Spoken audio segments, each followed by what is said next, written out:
Welcome to the show. I'm your host, Connor Knowles, and this is the Nerdic Gods Podcast, episode 57. Yes, 57. As always, I'm joined by Sims. Hello. And Daniel. Hello. But once again, who cares about them two? Because we have another guest, ladies and gentlemen. His name is Kumail. He's the host of the Poke Ramble podcast. You're also a content creator on Simple Sassy, right? Is that what it's called? Yeah. Simple Sassy, but yeah. Close enough. Sure. Close enough, sure. You want to talk a little bit about those? Like what they are exactly, how you got your start with those and stuff? Well, hard to define it, really. We're just like a group of guys who just make all sorts of things, really, and steal kind of funny ideas. They killed the Photoshop challenge first. Yeah. Okay. Yeah. Sorry, Simply Sassy. So yeah, kind of funny. Stop the Photoshop challenge. We thought, why don't we pick that up? We make mockumentaries. We've got a couple in the pipeline, and we just try to get really cool people on our shows and talk to them about what they do. So we do all sorts of stuff, really. At the moment, I'm doing like a Pokemon Nuzlocke randomizer, which is a whole different thing. But there's like a playthrough going up on the YouTube channel. But like, yeah, we've got all sorts of stuff happening over there. The other thing I do is the Poke Ramble podcast, which we record every Sunday. And yeah, we just talk about Pokemon. And you can find that over on PokeRamble.com. But yeah, just I listened to a few episodes of Poke Ramble this week. Oh, thank you so much, dude. Good. Appreciate that. Yeah. The one on got to get that Pokemon energy out somewhere, you know. So, yeah. Sundays. I see you also have a Twitch channel. Do you keep up with that regularly? Yeah, I just mostly I when I'm recording the Poke Ramble, I use my Twitch channel. But apart from that, I do like miscellaneous streams. So it could be like opening Pokemon cards up every Friday. I play a mobile game called Pokemon Masters, so we do content on Fridays. And like, yeah, my schedule's like all over the place, but Fridays and Sundays usually you'll see me streaming something. Cool. Yeah. All right, well, please go check out Kumail and all his content and stuff. Thank you. He supports us and we support him. I will say, like, when I listened to Poke Rumble, and you were going over all the Jesus. When you went over all the Pokemon presents the other day, I was just astounded of like how much you covered. Like, you went to like Pokemon cards, Pokemon merch, everything. I was like, I've got to give a big shout out to my co-host, whose name is Amit. He doesn't really do social media and stuff like that, but like. So the Pokemon Presents happened at 3 p.m. I'm like, fantastic, this happened. And then me and him were like, okay, we need to record at 5 p.m. So I said to him, like, I've got to go back to work now, but can you do me a favor? Just pull together everything you can, like screenshots and stuff like that for the Pokemon Presents trailer, and like, we'll go through it on the show. Like, all that is thanks to him, honestly. Like, it would be so hard to do the show by myself, so I want to give him a little thank you here. Yeah, man. In terms of that, but yeah. The unsung heroes, like exactly. Like, us three, like us four, with including Natalie, like everyone pulls their weight. Everyone does something behind the scenes. Like the Google Doc gets made by mainly Daniel, right? I kind of click it and it's all there for me. It's almost like it does itself. I do. That's an idea I need to steal from you guys, because that would help greatly when it comes to putting together shows. I stole the idea from MC Fixer, so there you go. Hey, we're all stealing content from each other. Why not? Right. Yeah, with the Poke Rambo podcast, it's crazy you do a podcast just off one video game series like, every week. You know, that scares the shit out of me.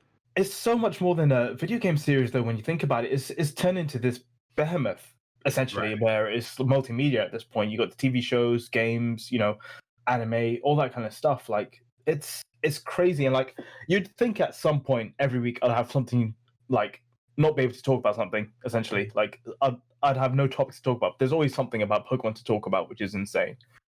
It's the biggest IP in the world. Yeah, exactly. I think you can evidence that with like how much you're seeing all these different collaborations with the 25th anniversary.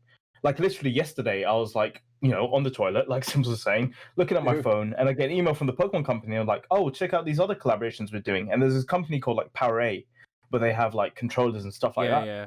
I saw a Pokemon one. I'm like, oh fuck, I have to buy it. And like, yeah, for example, like that was one of the collaborations they didn't announce at the beginning of the year, and they're still doing more stuff. So yeah, it's crazy. There's so much to talk about in Pokemon, and like I'm trying to get to a point where I bring more guests in and like talk to them about their sort of like, you know, Pokemon experiences and stuff like that. Last week we had a guy who played Pokemon Smile, which is the toothbrush brushing game with Pokemon, and he completed it. And so like it was amazing to have him on and talk about that. So yeah, there's always something to talk about Pokemon. Since you're here, I gotta get your thoughts on the Pokemon Legends. What was the Arceus? Arceus. Yeah. Is it Arceus or Arceus? Arceus. Arceus. Yeah, you can go either way, to be honest with Honestly, you. I'm more of an Arceus kind of guy. You know? I'm an Arceus kind of guy. Like, listen to all these like Yeah. American podcasts, like listening to like Sacred Symbols and everything, Min-Max, and they're just like Easy Allies, and I'm just screaming. It's like, it's Arceus. It's not hard. That's the thing. Like, I just watch it in Japanese anyway. But I watch the anime in Japanese, so whatever name it is for there, I'll just go with that name, and no one can correct me on it because no one can speak Japanese. I'd actually like to hear what you guys thought of it, just like briefly, before I give my opinion on it. Like, like, are you Pokemon fans number one, and then number two, like, seeing that, are you gonna play it? / what were your thoughts? I'm definitely gonna play it. I'm probably the least big Pokemon fan here, but yeah, I'm definitely gonna play it. It's definitely, you know, what everyone seems to always have wanted from Pokemon for a while. You know, this giant open world Pokemon game coming together. It didn't look completely done to me. You know, I thought it looked very, you know, in alpha still to me. Yeah. There was a lot of like NPCs missing, stuff like that. Textures didn't look right, but you know, hopefully they can put it all together. You know, it's supposed to come out early 2022 already. So yeah, hopefully by then it'll look a little bit better. But yeah, I'm definitely gonna buy it and play it for sure. How about you, Daniel? You look like you've got some opinions on you. Well, I am a huge Pokemon fan. I might be the biggest. There we go. I love the idea of this game, but I've been super critical of Game Freak and the direction of Pokemon that they've been in really the past like 5 years, if not more. Like, I have not really liked the direction of Pokemon. I don't like Pokemon Go. Like, I don't like Let's Go, really. Like, it's fine for kids, but that's not really a Pokemon for me. But this seems interesting. It definitely seems very early, and like if you go back and watch some of the Pokemon, they're like little frames. There's like a chingling like 10 frames per second going up and down. It did not look good. And it's just like weird things of like why do we have a dodge roll? They're still saying that it's like a turn-based game, but why is there a dodge roll? Like, what are we doing with the dodge roll? Gotta get sneaky, you know? I guess, yeah. You're trying to beat Pokemon. I don't know, but the game has potential, and but correct me if I'm wrong, or any of you. They haven't. I don't think they have actually used the words "open world Pokemon game." I don't think they've said that either. No, I think like a lot of people have attributed it. Yeah.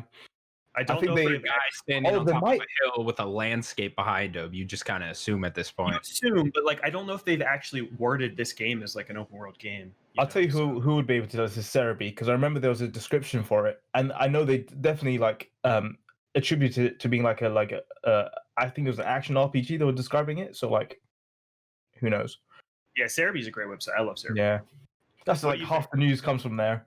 Yeah. I mean, like it's so. I think going for Pokemon Presents, we obviously got like Pokemon Snap, which was like more Pokemon Snap. We already knew that was coming, fantastic.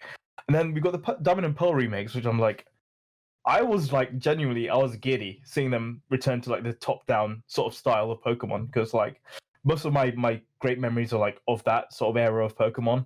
So I was happy to see they've gone back to that direction, and seeing like Game Freak are like, okay, you take over development of this. We're just going to oversee it, but like we're on to other stuff. And then we're like, okay, so Game Freak with the DLC, like the main director of the DLC was not Masuda for once, who normally does all the Pokemon games. It was someone else. So I'm thinking he's clearly up to something. And then seeing like, oh, Pokemon Legends Arceus is coming. Like, so that's what they've been doing for the past 3 years. And it blew my mind, because I never expected them to get to that sort of era of like, well, that sort of genre for Pokemon. I always thought we were going to have the classic, Sword and Shield, sort of like Omega Ruby Alpha, stuff like that kind of Pokemon. So to see them do this is really interesting. I'm excited for the concept of it, more so than the game. Because I don't necessarily think this first installment is going to be a breakthrough sort of thing for Pokemon. It's going to be rough around the edges. It's going to be a bit janky, but it's like once they've got that template, it's what they build upon that template is what I'm really excited for. So I'm excited for the game, but more so because of the concept of it rather than the actual game itself.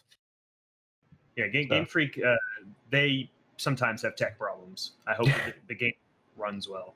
I mean, it blows my mind that they make so much money that they don't have more people working on the games. Like Sword and Shield. Game Freak is not a large team compared to some other teams.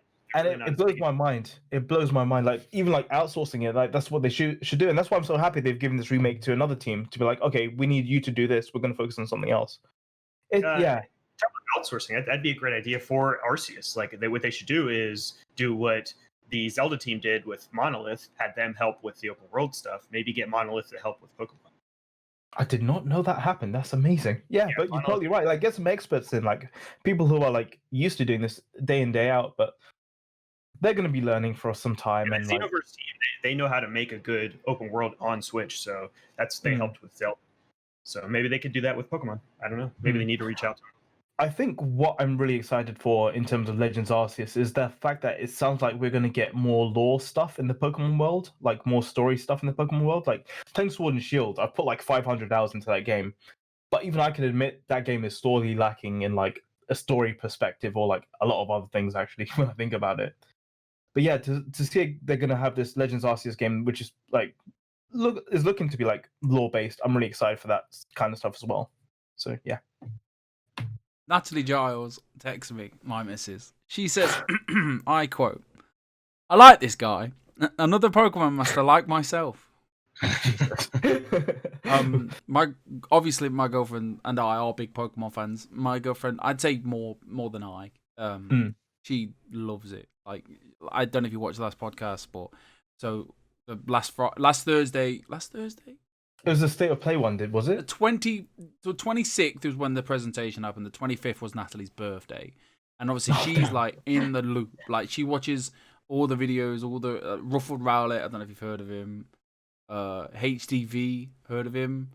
No, I haven't heard of him. YouTubers. Like HTV lives up the road from us. Like, anyway, she's always watching him. He's always shyly watching, always getting into all the nitty gritty stuff and etc. etc. So we all knew Pokemon, something was going to happen. So obviously when it got announced on her birthday, she was excited for the next day. Obviously not too excited because you don't get too excited for Pokemon ever. I don't know. For my money, I was shaking, dude. I literally texted my friend. I'm like, hey, I don't mean to alarm you, but we've got 2 hours and 20 minutes left to the presentation. Like, oh no. At this point, so on the Friday at 12 o'clock, we sat down I said this last week, sat down on the sofa, grandparents had the kids, and we just checked Twitter as normal, and I was like, nah, and she was like, what? Like, there's this video on Twitter, and they're saying it's like an open world Pokemon, and she was like, no, and I was like, yeah, and then like, are you aware Centro PokeLeaks? Yeah, I followed him up to a point, and then I stopped. Like, fair enough, I wanted to be like, But I saw when they showed like the Pokemon Diamond like domains were up, I was like, ooh, something's happening. Yeah, I think she likes it. She likes the chase. But when Central PokeLeaks woke up around that time, and he just looked, and everyone was like, "It can't be real. It can't be real." He woke up and was like, "Holy shit, this is fucking real." So my missus is just a mess for 2 hours, from like 1 o'clock from when the leak happened till 3 o'clock. She was just a flipping. She was just, and then when it happened, I said this last week. She cried, like she cried her eyes out, like because it was something. Can I ask, like, you watching that presentation, and then you see like Brilliant Diamond and Shining Pearl? Were you thinking like, oh, so it wasn't real then? Because were you like, I didn't believe the leaks until it actually happened. And then we started. Then I was like, "Holy shit!" And she was just like, "Oh my god!" Because like I said last week, it's something that we've always wanted, and like even though it didn't look that great, it still looked like something that we made up in our minds as children. It's a brand new experience at the end of the day, you know. Yeah. And it may look barren, but to us that looks like a massive opportunity and potential. Yes, exactly. Even not this time around, next time around, it could be. It will get better and better and better. It's just got so much potential, and to see the Pokemon games go in such a different direction, it's exciting. Like Natalie would. I'll have to one day just get Natalie on to talk about Pokemon. But she was really, like, honestly, it brought a tear to my eye watching her so happy. Like, she was really happy, and I was, like, happy. And then Natalie's always got a Pokemon video on. I walk through the house, and there's the HTV. He's always, like, dissecting the videos and people, going through people moaning about how they don't like it. Is he the guy that does, like, the top 10s and stuff like that? No. I'll have to send you a link. He's just a guy that streams. He's decent. Like, he knows his stuff. But you know, everyone's moaning about I keep saying, is it Chibli or Chibil? Oh, Chibi. Chibi style, and I'm like, just let Yeah. the game be, man. I was like, Exactly. Yeah. let it be what it needs to be. Daniel doesn't like the remakes, but it's more Pokemon, and people like you and my girlfriend. I'm not that forced. I'll play it anyway. Eat that shit up. They love it. That you want to experience it. Like it's another way of experiencing these like memories from so many years ago. But the only reason why I don't like it is just because I think it's just a bad message to send to Game Freak of just like, let's just keep buying the same game that we keep buying. To be fair, though, like people have been crying for the past. I don't mean to be degrading. Sorry, people have been asking for these games for I don't know 6 or 7 years. As well. You've got your remakes now, but there are like valid criticisms for the sort of like style that they've done it in. Like if you follow like Jordan Deeb from Waypoint podcast, he was talking about it on Waypoint and why he sort of feels like he feels a bit cheated. It's essentially because like every remake that we've had has followed the same style of that game of that generation. Example like Diamond and Pearl, you had Heart Gold and Soul Silver, which followed that art style. Omega Ruby and Alpha Sapphire followed X and Y's art style. So a lot of people were probably anticipating you're going to get a game, a Diamond and Pearl remake in the sort of art style of like Sword and Shield. And for me, I thought that like now you've got the Sword and Shield assets, you can vastly populate that game. You can have like differences, like have another timeline for that game, re-experience that game, reimagine that game to modern day Pokemon. And that's why a lot of people feel a bit upset about it. I did put like a poll out asking people like, would they prefer like a Sword and Shield style Diamond and Pearl remake instead of this one? And it was split 50-50. So at the end of the day, you're going to have 50% of the fan base who are like, we love everything about this, like me.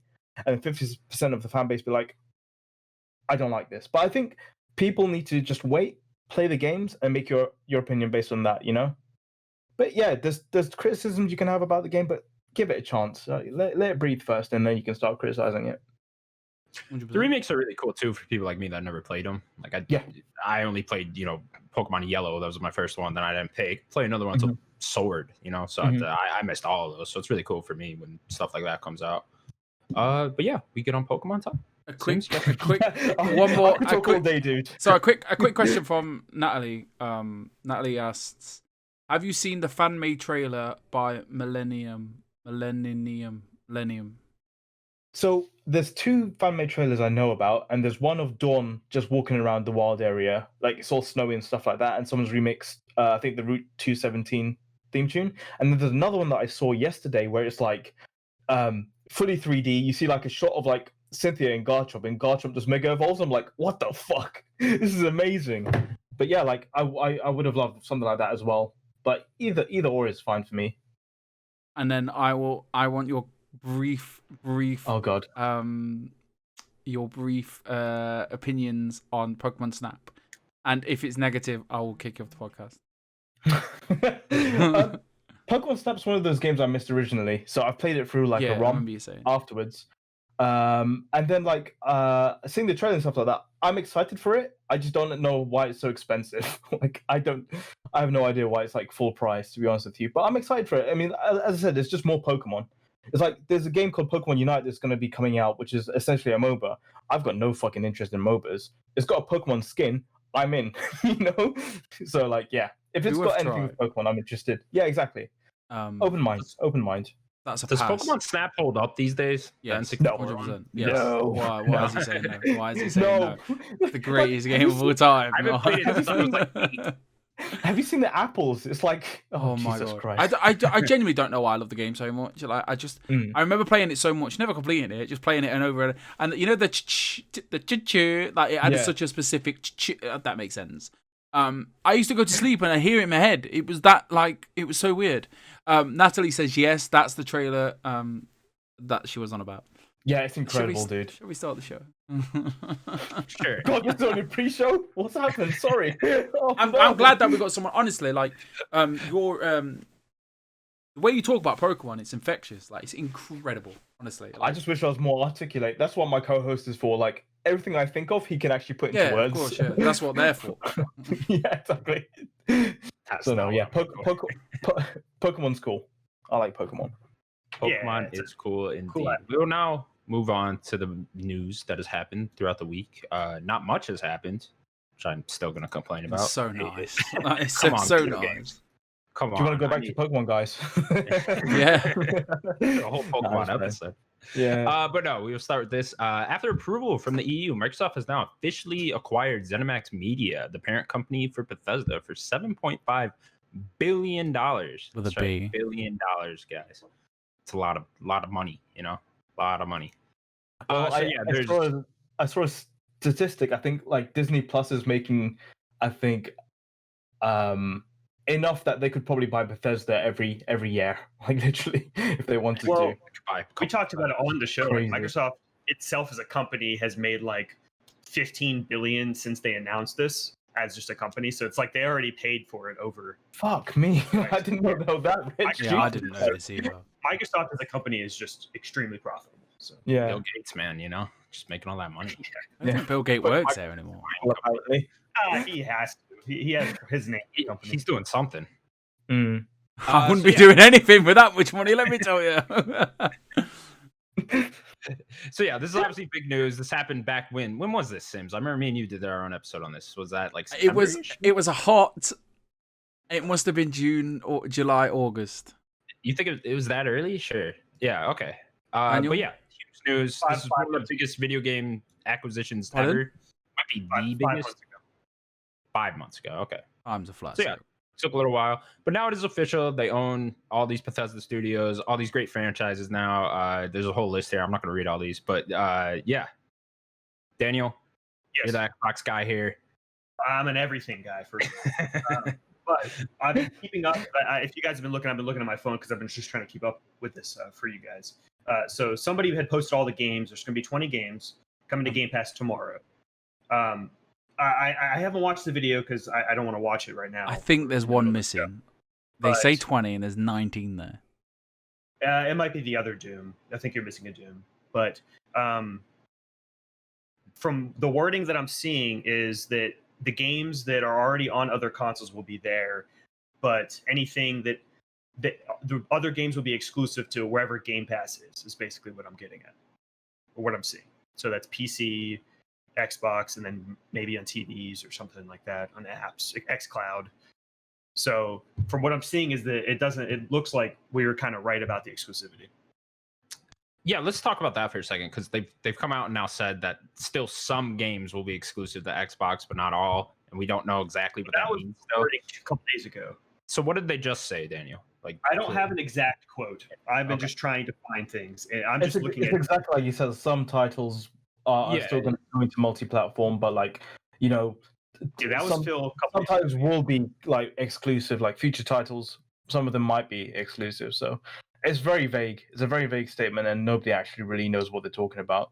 So I don't know about you guys, but that really annoys me because like I just prefer if they were just like, hey, they're all exclusive or they're all not. I don't want every time a Bethesda game's about to come out there to be this argument online about whether it's exclusive or not. Obviously, we'll know as soon as it's announced, most likely. You have Starfield at the moment, which is in development. Like, is that now just coming to Xbox and PC? Yeah, like I feel like that one's close enough where it's like you guys could just say like, okay, is that one going to be exclusive or not? Now it's just kind of annoying that we're going to be stuck in this place for years to come where it's just. Do you remember Uncle Phil Spencer saying, "Oh yeah, we don't want to be taking games away from other platforms." Ha ha ha ha.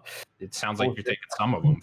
Yeah, I don't begrudge him for it because look, if Sony had acquired Bethesda and they were like, this is another first-party studio for us now, I'm like, fair enough, Yeah. So we got to be a bit consistent about it. Like, of course, you're going to pay like $7.5 billion or whatever the bloody figure was at this point, stupid money for a company.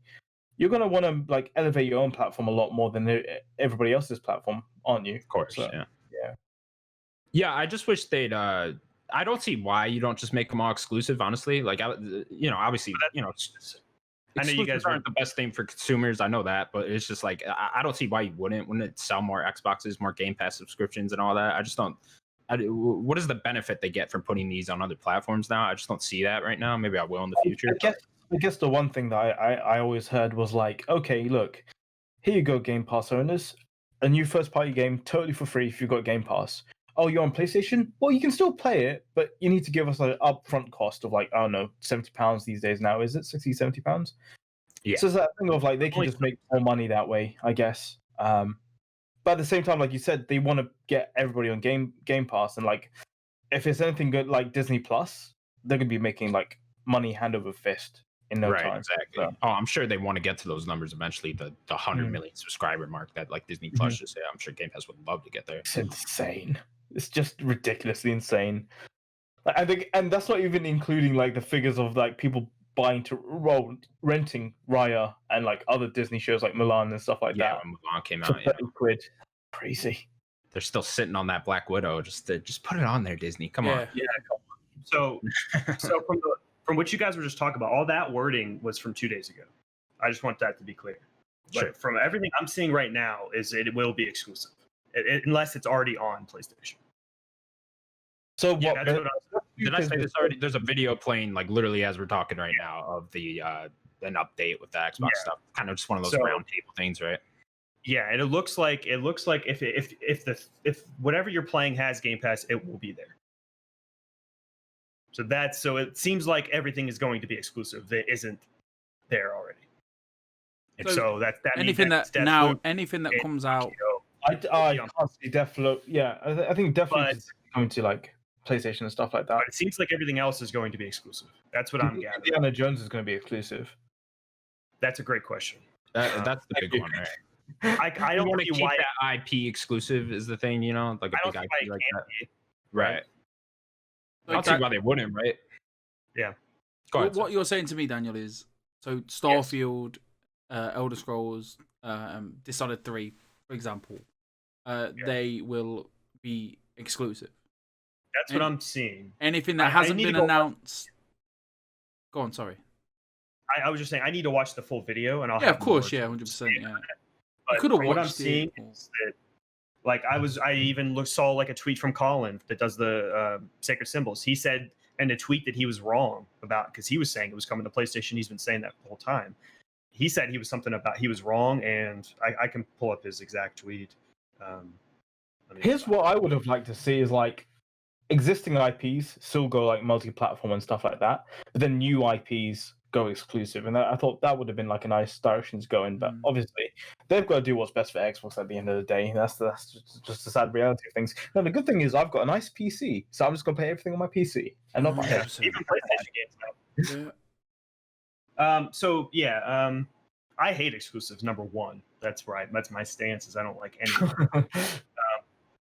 But Tim Geddes tweeted about this earlier this week. Is the attachment you get to these consoles? Nintendo, PlayStation. You get it through the exclusives, and he was saying that's the big benefit in exclusives. And like, I understand that completely, because like I do love PlayStation, but it's for the exclusives. You know what I mean? Nintendo, same thing. So it's just kind of like Xbox hasn't had that in many years for me. So I kind of think they need them, to be honest.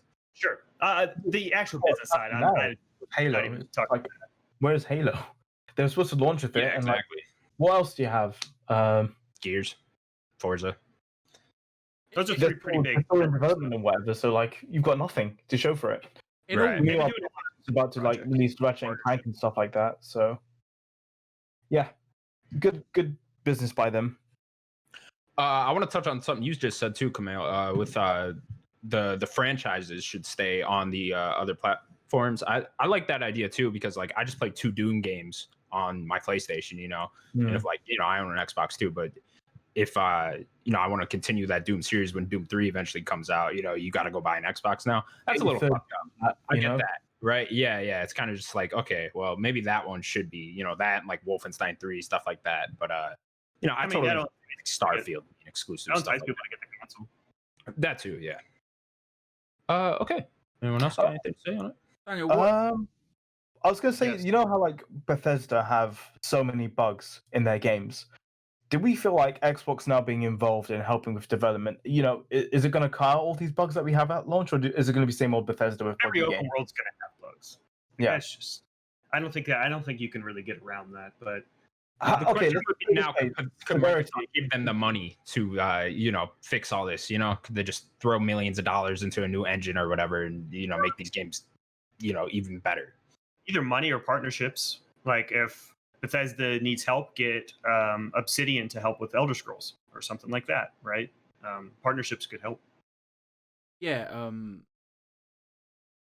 I was listening to Unlock today, and like I won't repeat what he says. what's his name? Unlock guy, Daniel. You know, Jeffrey. he made such a good point of what they could do and how they could do it, like kind of the Call of Duty kind of thing, like have so many. You could have so many different studios making just like so many cycles games and stuff like that. Yeah, just in pumping them development. out, like pumping out these like big RPGs. Did you listen to it, Daniel? Yes. It was fantastic. Like such a good podcast. Daniel, what's your last thoughts on this? Because I know you want to say something, and it's a big deal. I will just say that having all these, there's 20 games that just said they all own them. Like that, and to get it on Game Pass, that's great. Just for this, it starts with Dishonored 1 and 2, and I'm a massive fan. So I'll happily pay £15 a month just to play them games. So Daniel, yeah, what's the verdict? It's great. And my last thought, I'll make it short and sweet, is get Game Pass. That's it. 100%. Quick question, everybody. Yes. What's better, Game Pass or PS Now? Game Pass. PS Now, 100%. Sure. PS Now. Like I watched Natalie play Sonic something on there the other day, and wow, it was terrible. Here's the thing. That was terrible. I'm joking. I was drinking the Game Pass like Kool-Aid until someone pointed out to me that Game Pass only has like 100 games in the library. I'm like, wait, hang on a minute. Look at PS Now. They've got 700 games, some of which are downloadable. I think Game Pass is really, for me, I'm going to use Game Pass when Halo Infinite comes out, play it on my PC, unsubscribe after that, because that's all I'm really interested in. So it's a good deal, but I think, yeah, maybe they've got some catching up to do. I actually think the marketing is probably better for Game Pass now after hearing the statistics, because if PS Now has got 700 games, why is Sony not shouting loud enough about it, Because it doesn't work. It only works for the PS4 games, doesn't it? I think there's a way around a PS2 game. Am I saying you can download the PS2 game? You can download. I think you can download the PS2 classics that are on there or whatever. I think you can download. I think you can download PS4 games and PS2 games, and you have to stream the PlayStation 3 games. And that's the library you want, though. We need the PlayStation 3 library. Right. Just one of my co-hosts at Simply Sassy, Gage, he's got terrible internet.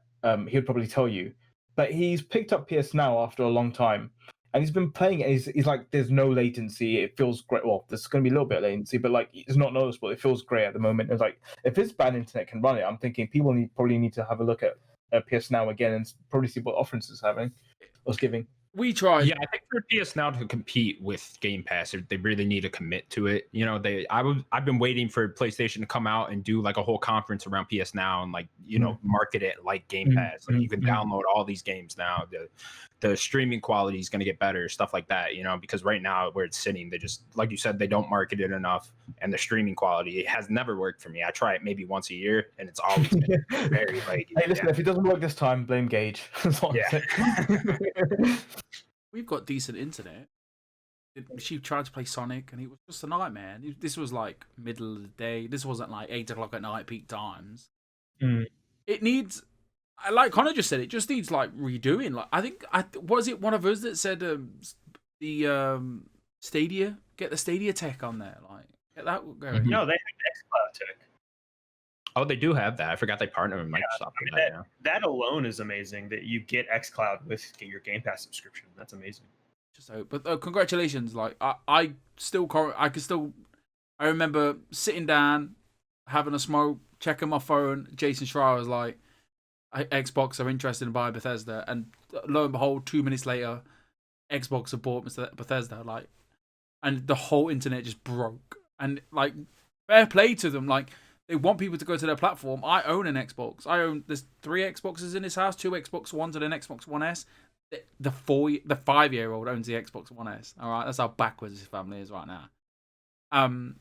We support them. Like, get the Games Pass. I love the Games Pass. I absolutely love it. And 20 games to tomorrow. I'm gonna go play Doom 1 tomorrow. Like, just to get some nostalgia on the go. Like, could you imagine being a kid and just knowing that you've got so many games at your fingertips, and your parents only have to pay a nominal amount compared to like buying like individual games and stuff like that? It happens to me every day, and she still chooses to play fucking Fortnite.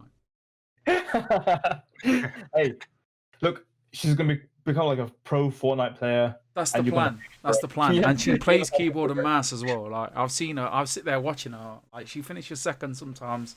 And that way, if you need like DIY done in your house, she knows what to do because Fortnite's taught her how to build shit. So. Honest to God. Trying to say it. What am I gonna say? Oh, okay. Up next. No, That's wrong. what you want. You've said it wrong. No, Next. what do you want? Oh, next. You know what? Since you put me on the You know, spot, I'm good for you feel today. jittery. I like up next. Up next. That's what we'll go with from now on. A new Teenage Mutant Ninja Turtle games titled TMNT Shredder's Revenge has been announced. Yeah, this is a 2D beat 'em up, right, Daniel? Yeah. Yeah. Okay. Side cool. scroll beat.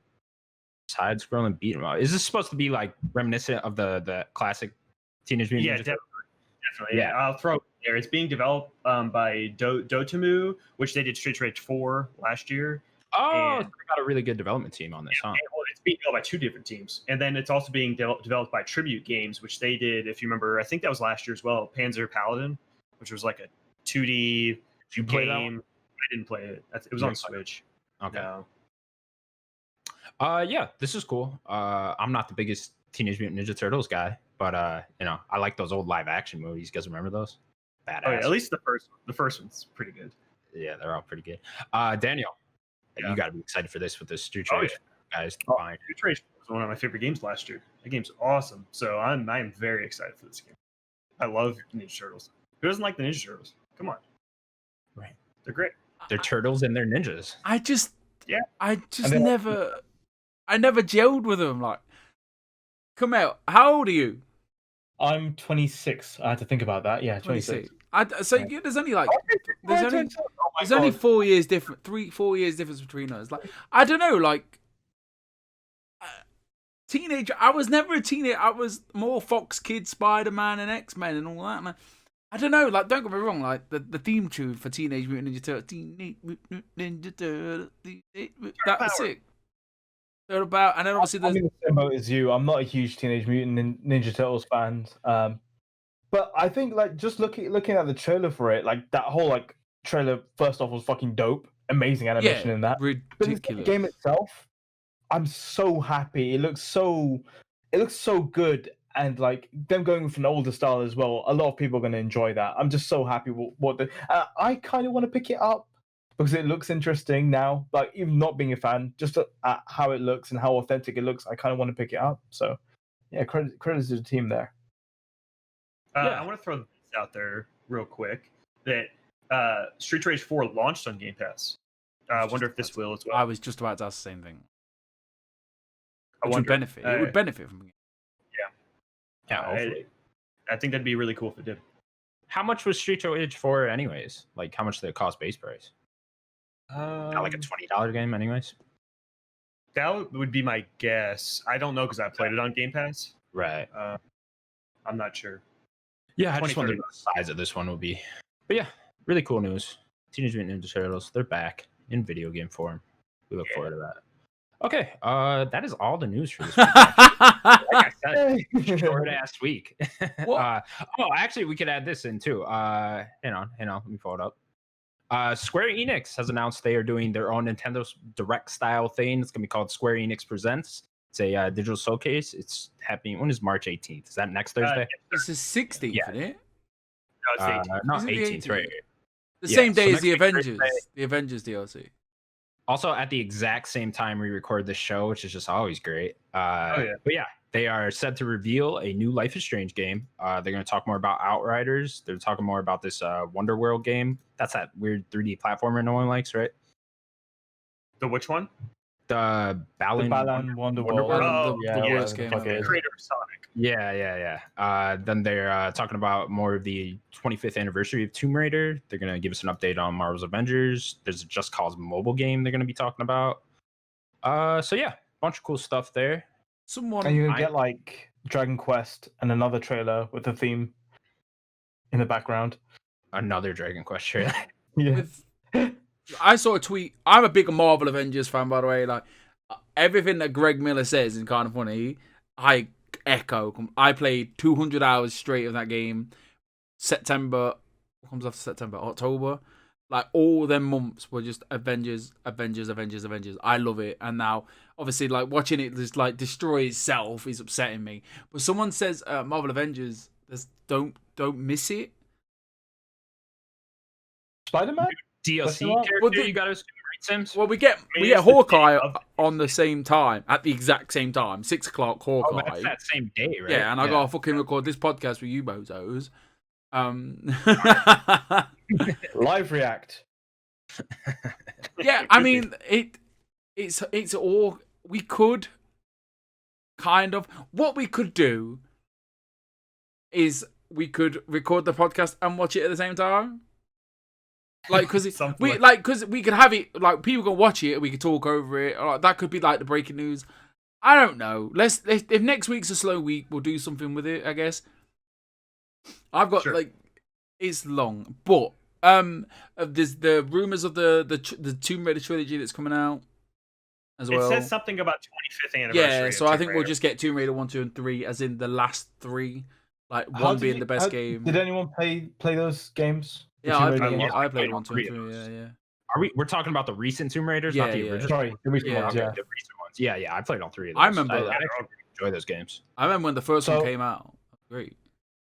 I think Rise is my favorite out of the 3, and like Shadow of Tomb Raider, I became so burnt out. I begrudgingly finished that game. I was like, wow. I did as well. Like completely, just like.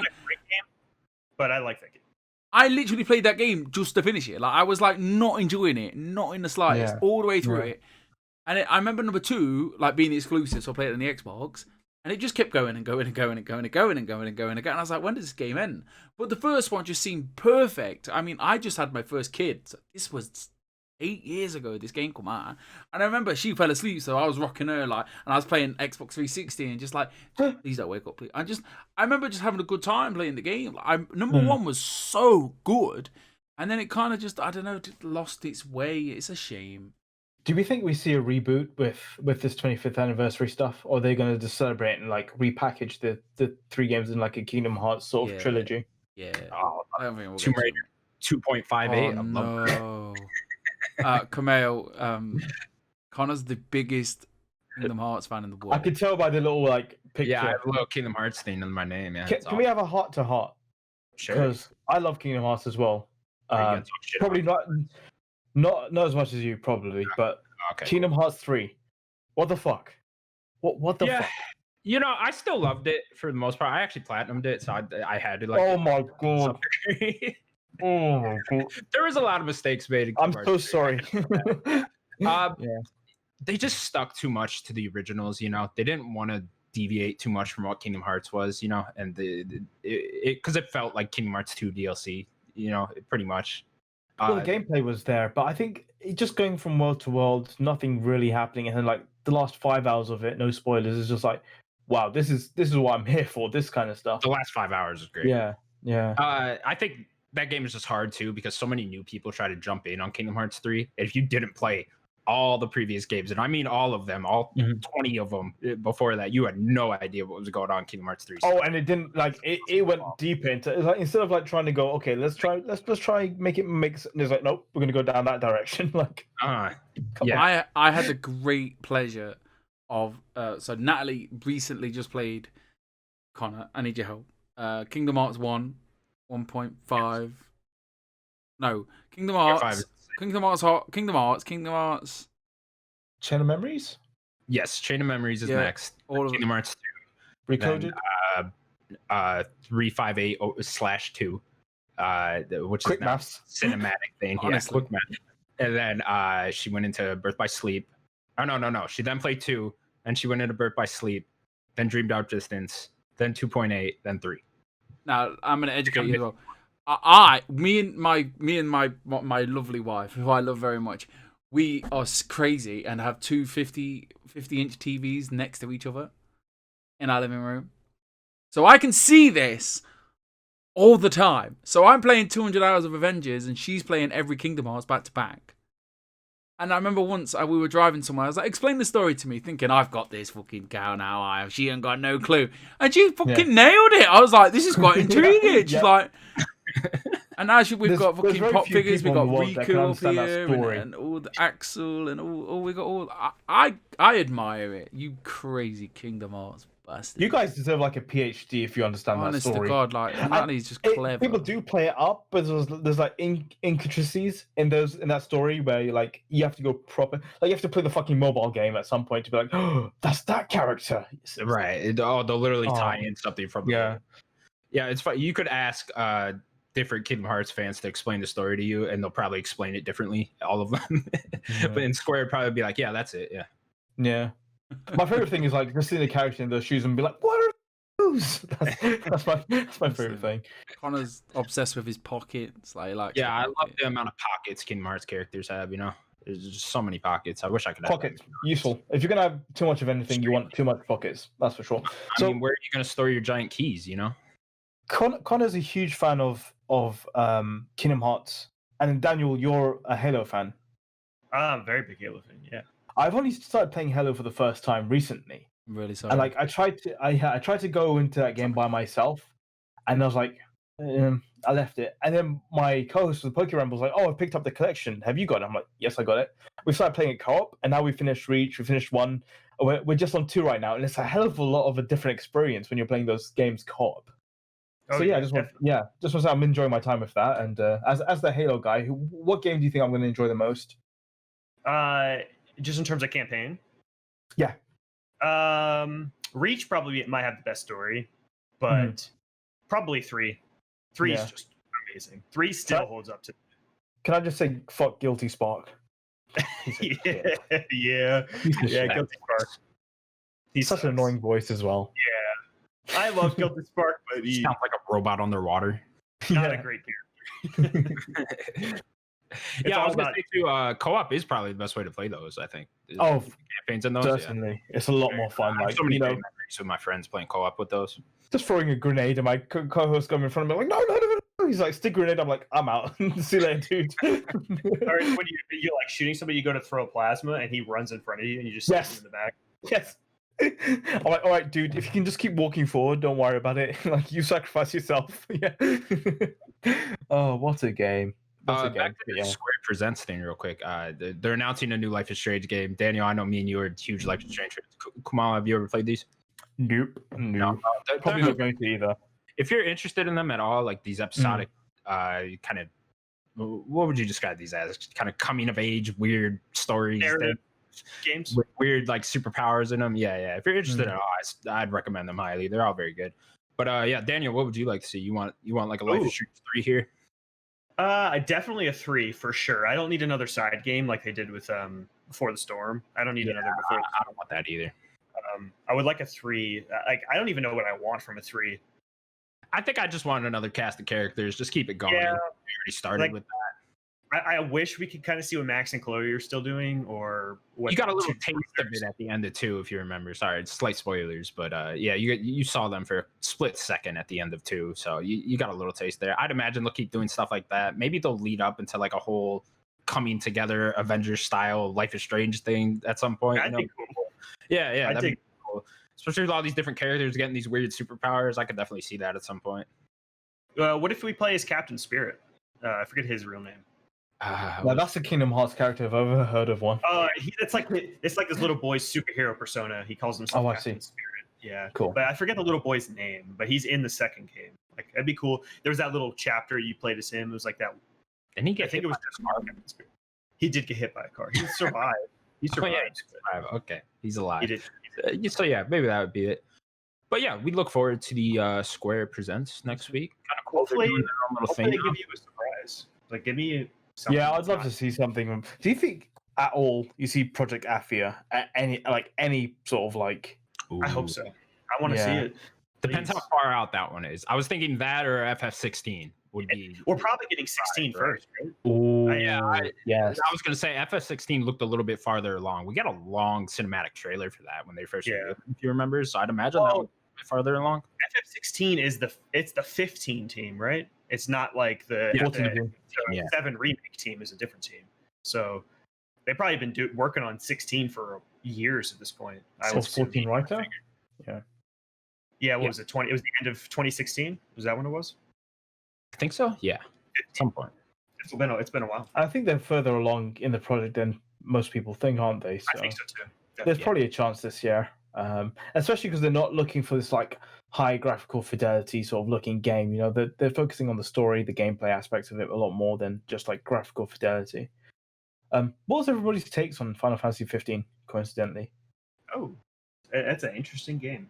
That was my first Final Fantasy game, actually. So, from that standpoint, I don't know. I liked it. I didn't love it. It was pretty much where I came down on it. A lot of things annoyed me, like that sitting in the car for hours on end. I felt like you were in that car for so long, just watching the other guy drive. That really annoyed me. The boss fights were really cool. I didn't understand the story at all, which is funny because I'm a Kingdom Hearts guy, and Tetsuya Nomura. that's saying something, isn't it? That's saying I don't understand the story. Yeah, and Tetsuya Nomura wrote this, who writes the Kingdom Hearts series, the main director, and all those. I think he wrote like half the game or whatever. But yeah, I liked it. Didn't love it. I think. I'm sorry. Go ahead. No, go for it. Go for it. I think there is a nugget of really goodness to that game, and it is surrounded by a pretty bland open world. The music is the best part, I think, to that game. I love the music. Oh, the music's phenomenal, dude. Yeah, absolutely right. Because I remember when they came out, they did the Florence and the Machine song. It was like the cover of Stand By Me. Yeah. Stand By Me. So good. Love Florence and the Machine. So that was the song that plays Connor when they're pushing the car. Oh, right in the beginning. Okay. Right in the beginning. Yeah. But the music is the best part of 15 for sure. I like 15. I don't think it's a great game. It's like a really good 7 out of 10. 7 out of 10 is fantastic, really, when you think about it. Like, I mean, for me, like, I love the combat so much, and like, for me, I really enjoyed the first half of the game. You know, when you're just like with your bros, like doing all these side quests and stuff like that. And for me, it was just like a chilled out time with enjoyable combat. And then there came the second half of the game, which was really weirdly paced. And I know they fixed it like post launch and stuff like that, but yeah, like chapter 13 or 14, whatever that one was. But like, it's the combat aspect of it is why I'm excuse me, excited for Final Fantasy 16, because when you look at that trailer, you're like, oh, we're gonna have some fun here. You know, give me a half decent story, great combat. I'm in. You know, I'm in. So do you like that 7 remake combat? Because I ended up enjoying that much more than the. I got used to it, but I would have preferred 15 combat. But that's just me. But like either or for me, I couldn't care less. Just give me a good game. You know, 16. I really enjoyed remake. DMC vibes. Like it looked. I think they've got the guy on board that's done like combat for DMC. Really? I think Dragon's Dogma as well. I think sweet. I think I read that. I might be misremembering, but I think they've definitely got a couple of like experienced people on for that action combat, so that's gonna be exciting. Having that quick DMC combat in like a weird Final Fantasy world, that sounds awesome. Yeah. Sims, did you play FF15? I have a weird relationship. When me and Natalie first got together, I remember Final Fantasy 13, Lightning 13. Mm-hmm. Yeah. And I was going on with Natalie. I was like, I really can't wait to play this game. Like, I don't know why. It looked amazing for the time. Played it, didn't like it. She picks it up, loves it. Like we got, I think we got a name off our daughter's called Hope. I think we got it from 13. Definitely an idea anyway. And she loved it. And then I tried 15. Didn't get on with it. She loved it. But then I tried Final Fantasy 7 last year due to peer pressure, and I loved it. I absolutely loved it. Then I went to the OG Final Fantasy 7. Didn't play all of it. Played past Midgard and a bit more. Got what I needed. Kind of realized that the new one's not going the same way as the old one. So I was like, well, I don't need to do. I'm okay. And yeah, I've got this weird relationship with Final Fantasy, like Final Fantasy anyway. I don't know. I enjoy it. I enjoy Final Fantasy 7, but I'm glad it's not going the same way. I'm glad it's going to be its own different like thing, so I can experience. To that point, have you got any interest in those? So they announced two mobile games after the state of play. Blew my mind because one's like a battle royale. You're thinking, what the fuck is this doing here? Like, just put it on the fucking Switch or put it on the PlayStation. Like, what's a battle royale doing on the fucking phone? But then they've got the other one, which is like, I can't remember what the fucking name is. Something with Crisis in it, but I don't know. Are you interested in that at all? Because I'm super interested in like going through the whole entire story like that. I am, because it's like it's Final Fantasy 7, a little bit different art style, a bit different, and then it looks like 15 Pocket Edition. It's kind of got that. Yeah. I'm excited for it. I forgot that was a thing. Yeah. It's a weird. That's one of the most surprising things in the world. Like, oh, here's Final Fantasy 15, but not as you know it. And like, Yeah. Just a slightly different version. yeah, and it made it accessible to people. To be fair, like I know one of my friends played it through his mobile and stuff like that, and got the story that way, which is really cool. But the thing about the Final Fantasy mobile game is like, I'm really excited to play, Crisis Core, which is a game that I haven't played before, and like you just can't get it on Vita no matter how hard you try. And like Dirge of Cerberus, which I played such a long time ago, but all of that being included in one like single game is just like mind blowing to me. Well, Crisis Core is the prequel to the FF7, right? Yes. Yeah. Okay, yeah. I want them to remake that one as well now with just the same engine as the FF7 remake. That'd be cool. We're never going to get it now that we've got this mobile game. Maybe there's like a prequel section in part 2 where you play as Zack or something. That would make sense. Maybe. I don't know. All right, cool. We will now move on to what we have been playing. It's a good conversation about Square Enix. That was really, I enjoy it. This is good old Square. You gotta love them, you know. Know what I mean? Sims, what have you been playing? Obviously the dream died at Stardew Valley. Don't ask. It's just not worth it. It brings up too many memories. It's too painful. Can't talk about it. Honestly. Like we still talk about it now. Like we're not happy in our gaming life right now. Nothing is filling the void. Like we're not happy. Like Natalie's playing Nexomon and she's just not like she's playing it, but we're not staying up later than we should just to play it. It's like Pokemon, but it's not. I can't explain it. I'm not gonna try. I heard the story's pretty funny though. Good soundtrack. Yeah, some guy punched this dragon, and I was like, "This guy's badass." Tell her about Temtem. She's got it. I bought Temtem for her birthday, so she's on that. But she started Nexomon before we started. Forget that. We're talking about me. So I started. I was still playing Legend of Zelda, Ocarina of Time. I'm still playing that, and I'm enjoying the. I'm just enjoying it. Like Zelda music, like the opening the chest, playing the ocarina, finding a secret. All them noises are like crack cocaine. Like just can't get enough of it. Like I don't play. I Kumail, you're gonna hate me, but I don't play Pokemon with sound. I just can't deal with it. As a kid, I never played Pokemon Red. Oh, he's gone. See you in a bit. You have one guess and you fucking ruin it. Come back. Disgraceful, dude. Disgraceful. Honestly, though, in all like, as I've become cultured, as a kid, it kind of just annoyed me. No, there's no excuse for this. You fucked up, my friend. So. Anyway, well, I turned the sound up just to hear the and hear the Zelda lullaby or the best the part's the battle music. Oh, when you get into a battle. Yeah, the Pokemon. Yeah, it's great. I know. I can tell you it. I love it. Don't get me wrong. But with Zelda, I don't know. Like, they say old game is old, but like this Zelda Ocarina of Time just holds up, man. And like, admittedly, I have 2 kids, and I don't have time to struggle. So I am watching this guide, and I'm playing it beat for beat how this guide got. I've got like 11 heart pieces, and you can judge me all you want, Kumail, but I got 2 kids. Enjoy the game. I don't have that game. I just don't have time to just figure stuff out. New games, yes, I'll sit there and I'll struggle and I'll figure it out. But old games, I want to like just experience the game like for how it's and how it is. I don't know. It's just Time is a precious resource, right? 100%. Like if you're there for 2 hours struggling, your enjoyment's going to go out the window. Your time's going to go out the window, and you're going to resent it at the end of the day. So if that's what works for you and you're enjoying it that way, then good for you. Play the way you enjoy it. I did it. I don't know. Anyway, I just wanted to talk about that one bit of like Zelda. Like everyone knows what Zelda Ocarina of Time is. But I've got the 3 spiritual stones. I'm still Baby Link. I'm just about to go to the Temple of Time. Who knows what's gonna happen? I don't think I've ever got this far. I don't think I've ever personally got this far as a kid. I owned it on the N64. Yeah, I remember the Deku Tree like back of my hand. Like remember like for the first time I ever figured out jumping off that thing to go through the spider webs just blew my mind. I was like, this is video games. Like I was like, wow. But yeah, I've been playing that mainly. But I did start.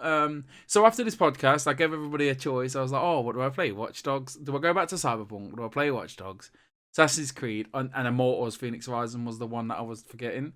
So I laid them out, and me and Natalie had a good conversation. I was like, "Do you want to go back to Cyberpunk?" And I was like, not now, not right now. Like, because there's bugs, there's crashes, and I may as well just wait for the PS5 version.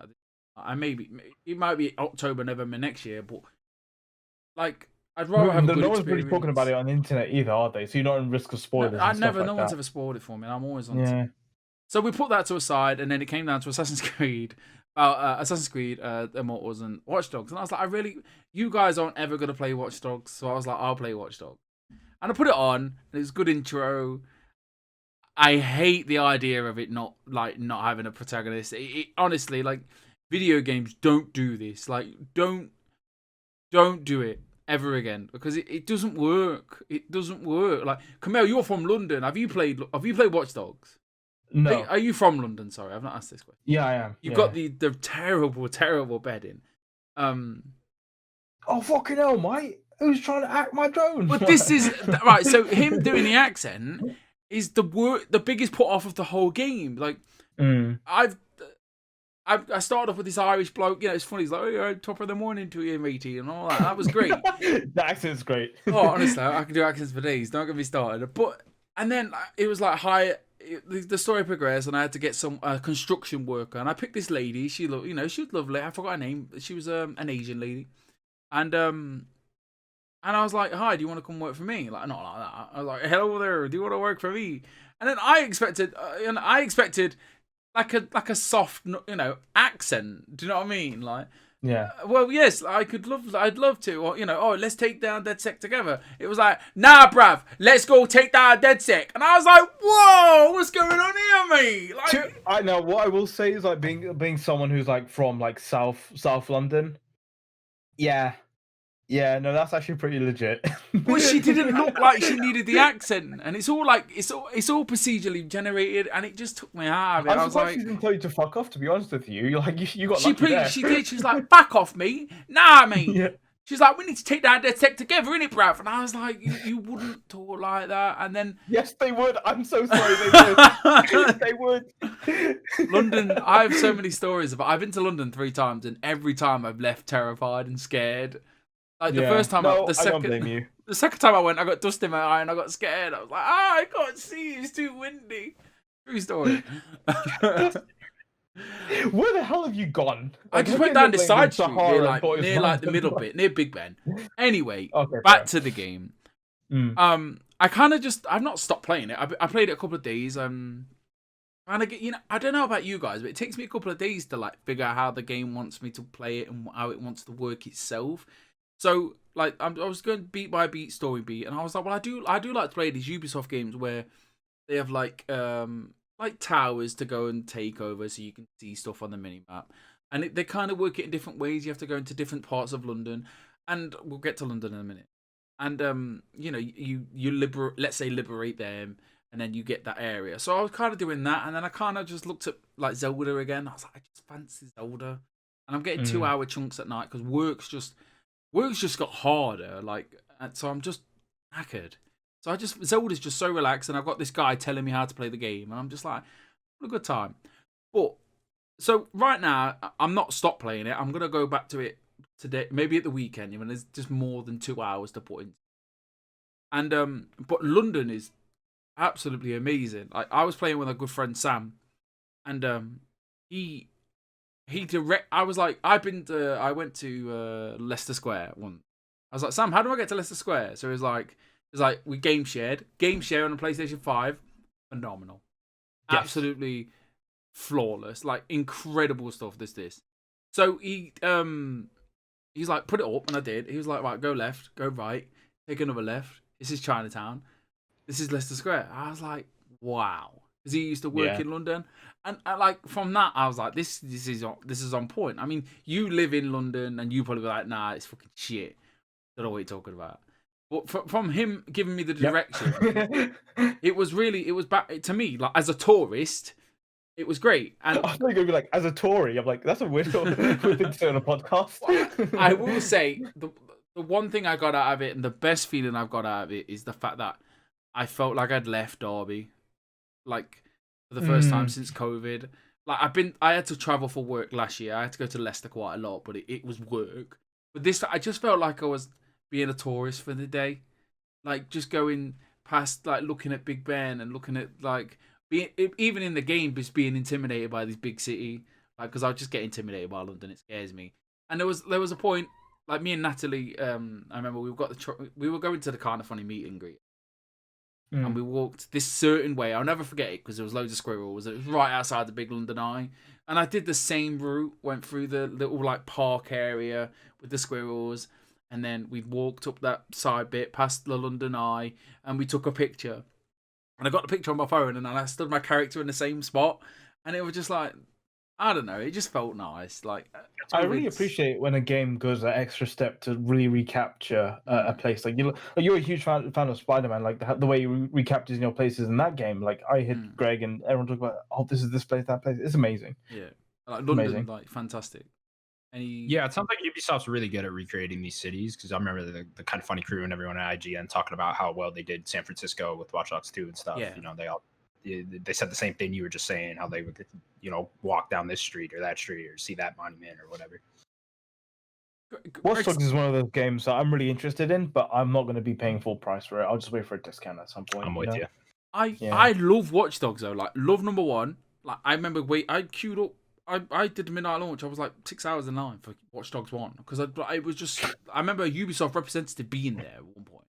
Like he stood on the counter. I was like, "Are you excited?" And everyone was like, "Yeah." And I was like, "Me even more." And I was like, "I'm gonna go." 6 hours though. Honestly, yeah, me and this guy just watch Friends on my phone. It's great. Still got him on my PlayStation app, Friends. Anyway, number 2 was great. Greg, I think. Same thing with me in this game. Greg really liked that because it was just like walking around San Francisco. This for me is just like going on holiday to London, especially during the worst time in the world. But this is the worst Watch Dogs out of the lot so far for me. Like I prefer 1 and 2 to this. Like just strict 1. Honestly, purely on the fact there's just no protagonist. Like Aiden, don't get me wrong, Aiden Pierce is a boring piece of shit character, but he's better than these nobodies. Like no, I don't care about any of them. And like the over the top protagonists were the friends we made along the way. That's what I like to say. It's just like the over the top spy stuff. He's fine. Don't worry about it. We're English. These are the guys. the Americans don't understand us. Like I've known these for a year and they still don't understand me. What you said for the past 10 minutes. I have no idea. Like, oi, governor, yay, chimney, chim. Anyway, all that comes out when you talk. I'll stop talking. But I don't know. It was a good idea in premise, but it just, I don't know. It just maybe when you've got like that time where you're like fully relaxed, and you got a little bit more time to like sink into it. Maybe your opinion will change by the end of it. Who knows? I just don't like the no protagonist thing. I'd rather just have the one character, and then every person you want to get comes with a catch. You got to do a mission. So it just takes you away from what you want to do. I was gonna ask, how does the recruitment system work, anyways? Is it like Brotherhood? You know, like Assassin's Creed Brotherhood? Do you want to do like a role play? I can do a role play. Yeah, do a role play. Sure. Oh yes, please. Okay. You come out. You I'm be just the gonna listen. Don't involve me in this. Right. I just want to listen to this. Ask me.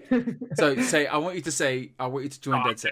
Yeah. You say to me, hey man, I want you to join DedSec. Oi, Sims, I want you to join DedSec, eh? Nah, fam, mate. Nah, yeah, man. Let's kick DedSec. I don't do no these that, and I don't know what to do. Anyway, so basically, it's like literally, it's like, nah, fam. Yeah, but my brother. One guy's like, nah, fam, but my brother's been like captured, and I just don't know where he is in it. And he's like, if you find, and then he's like, do you want me to go find him? And she's like, yeah, fam, yeah. And then some other guy in the background is like, oh, maybe we should go find her brother, and then she'll join DedSec. And I've had like 3 incidents. So at the moment, I've got like a construction person who's the lady with the really bad accent. She's great because she just like gets his drone and just flies around London. Like, just makes everything easy. I don't know. I can keep talking. I can't say too much. What I've seen of it is just like, ugh, why? Just give me a good English protagonist. And then you'd rather just continue with the story rather than be distracted constantly by it kind of. I was like, it's like the added stress. I had to I was looking at YouTube videos like the best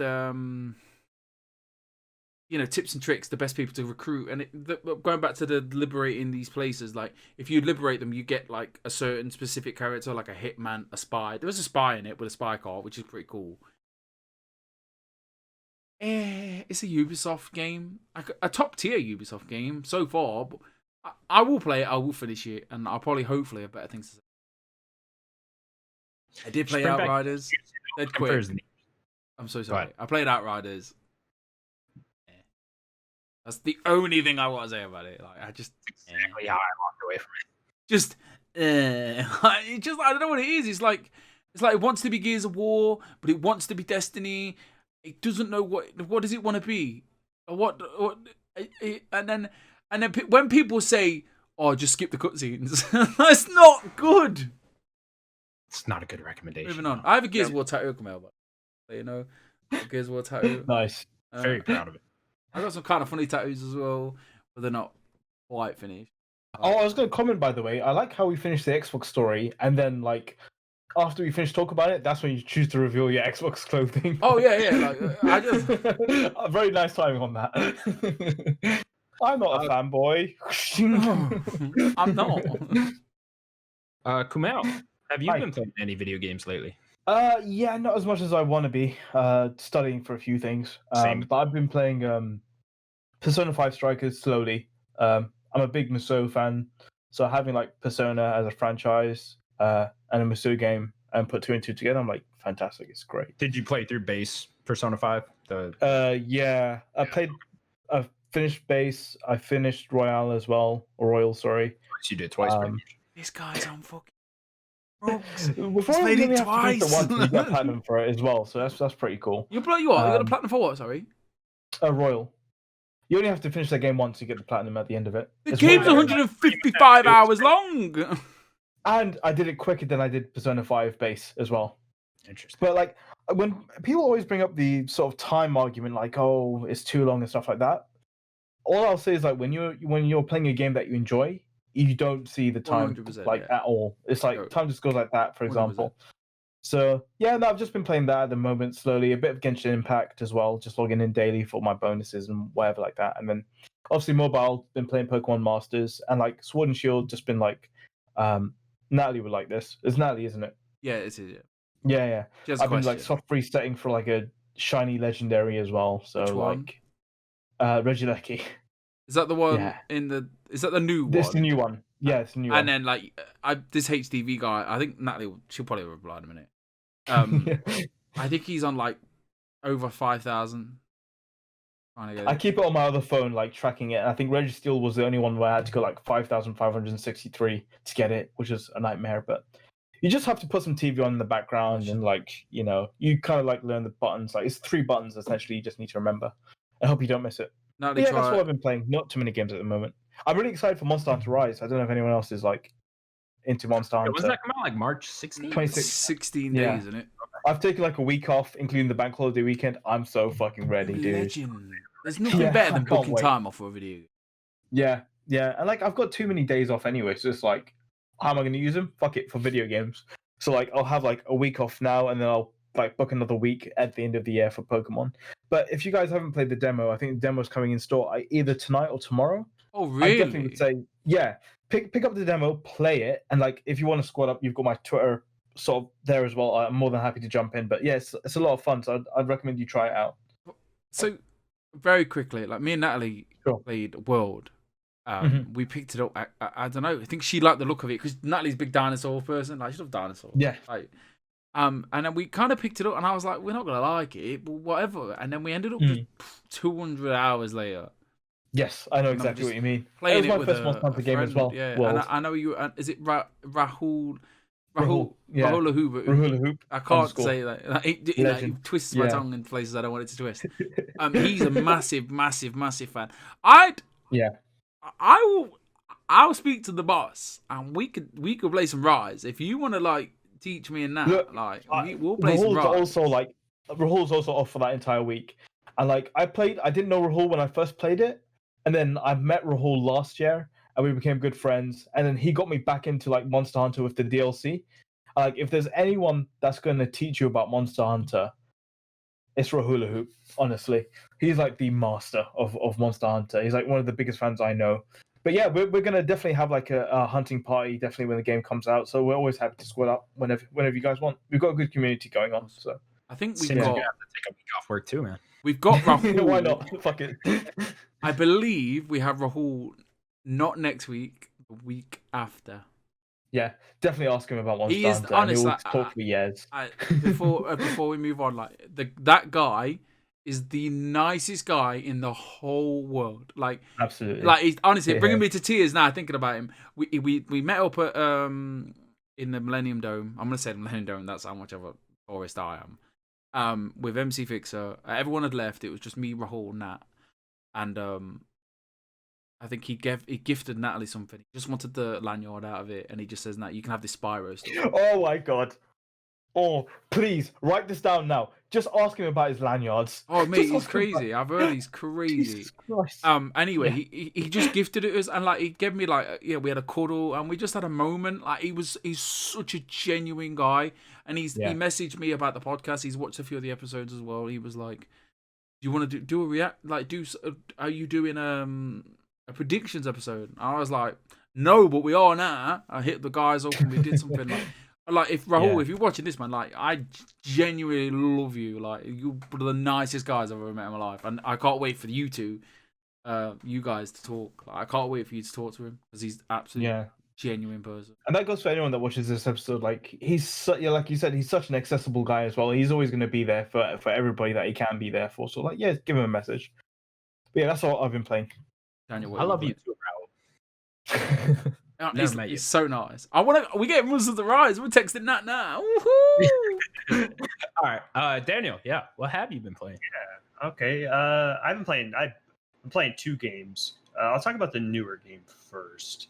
I've been playing a pretty good amount of Curse of the Dead Gods, which is the roguelite game, actually, not like roguelite game. I just learned that like 3 months ago or whatever, and it's still like trying to install that in my head, you know? Yeah. I can never remember it. I don't even bother these days. Like, real quick, light is the thing. It is the version where you get upgrades that will keep going, and then like is where it's just a new run every time. oh, so they're different things. I didn't even realize that. There are So two what's different Hades? things. Okay. So Hades, you get upgrades. So that's a light. So it doesn't reset every time. No, it does, but you get upgrades to help you progress. Okay. There are games that don't do that. I feel like they should use different words than light and They light. should. They should. So like Bind and Isaac is like a roguelike because every time it's a different run. Exactly. Oh my god, I've learned some real shit today. Oh man, Daniel will teach you some stuff. Right, let me tell you. So this game is very interesting. My journey with this game, I like it a lot, but after playing Hades last year, this game is nothing. Like, it's sad to say this game does not hold a candle to Hades, but it is really cool. So basically, you start every run, you start with like this little table, and you can have more tables if you upgrade them, where it's just randomized weapons to start with. So unlike Hades, you have like a very particular weapon you go and run each run with. These are just like randomized weapons. So like one table could have like a sword and a shield. One table could have a sword and a pistol, or daggers that you throw, and a whip, something like that. And it's randomized every time. But you can't keep the same 2 if you want, like whatever 2 you find. And then you start a run, and it is very similar to Hades, but it's a mix of like a normal roguelike where you have a pathway and you can see the map. Hades doesn't have that. Hades is just you just keep going. So it's like Slay the Spire. Exactly. I was going to mention Slay the Spire. So you actually get to see like, oh, if you go to this room, you'll get a bunch of gold or an upgrade over here, or you can upgrade your weapon, something like that. And there are like so Hades, you get like boons basically that'll like upgrade yourself. This game, you get like relics, and you have like a certain amount of relic slots, and your weapons can like have like upgrades as well. I don't think you can really get upgrades in Hades. You just made your like attack better. But yeah, this game, it's interesting. The combat feels good. I don't think it feels great. There's like a whole stamina system. So like you have like, I think 5 meters of stamina. Certain things that it takes stamina. It's a little weird. Like you have a base weapon, a secondary weapon that usually don't take stamina. But then you have a third weapon, which is like a 2-handed weapon. And that's something you have to find. And that will take stamina every hit you do, whether it's a bow or like a big hammer. I mean, the thing is heavy. You got to put some effort into it, right? Yeah, so that takes stamina. So if you're using like a heavy weapon for a run, like you're trying to roll, that's going to take stamina, and your attack's going to take stamina. So it's a little harder to do with, I think, heavy weapons. But the thing that's this is not in Game Pass, no. No, okay. Would you play this on? Xbox. Xbox? Okay. Just bought it on there. I think it's everywhere. I could be wrong. But the thing that separates this game, I think, the most from Hades itself is there's this curse system where every time you go through a room, there's like a curse meter. And every time, like some attacks will make your curse meter go up. And every time you go into a room, you get like, I think 20 to your curse meter. And then when your bar fills up, you get a curse. And the curse it's just going to change something. So like one curse that I got was I couldn't heal, but every attack I did was healing me. Interesting. So yeah, it changes gameplay. Another curse was like enemies there's a whole light mechanic, so you have to hold a torch. That's a mechanic I forgot to mention. Like there's a whole light. There's actually a lot going on in the game. So there's like. By the way, you play as a dog. Like what? Yeah. You have a sword in your mouth. So there's this light mechanic where you constantly kind of have to run with the torch while you're not fighting. If you don't, you'll take more damage in the dark. And there's a curse that I got that was like enemies that are in the darkness, you cannot see where they are.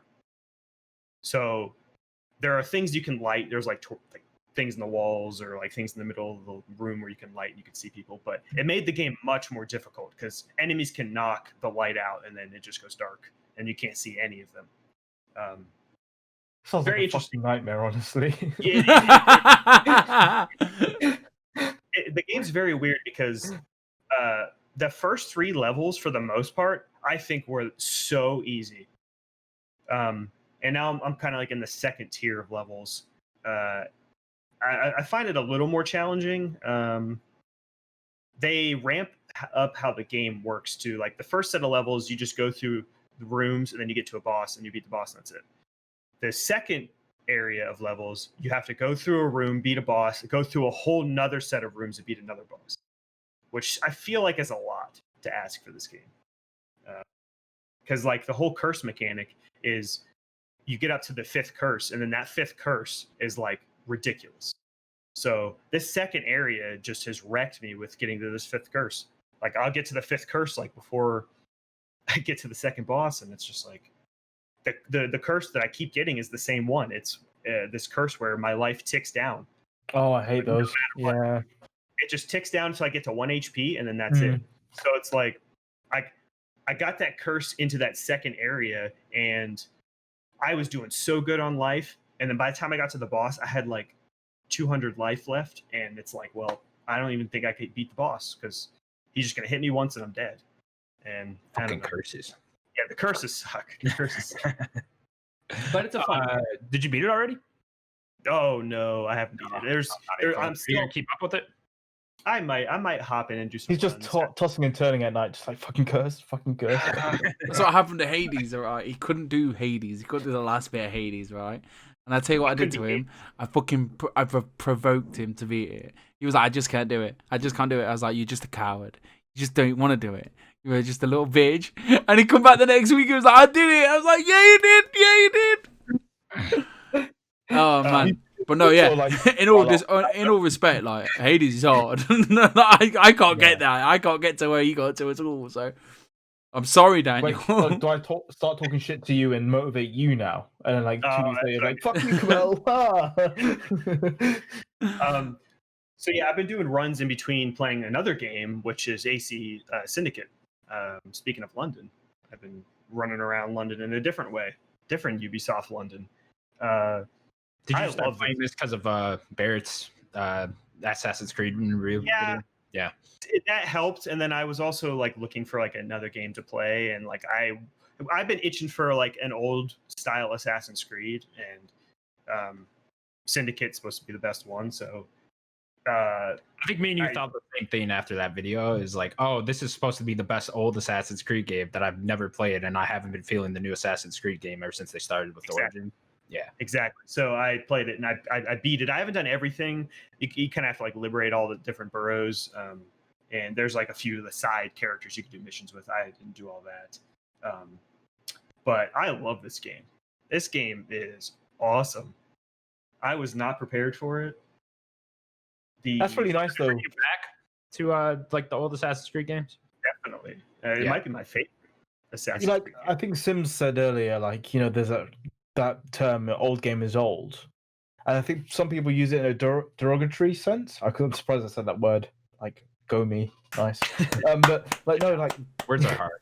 Old game can be gold though sometimes. Like, oh yeah. For example, like Pokemon, like at DualShockers we did like a Pokemon like game tier list, like basically what was the best Pokemon game. Like the best Pokemon game, I think we all unanimously agreed was like Pokemon's Heart Gold and Soul Silver.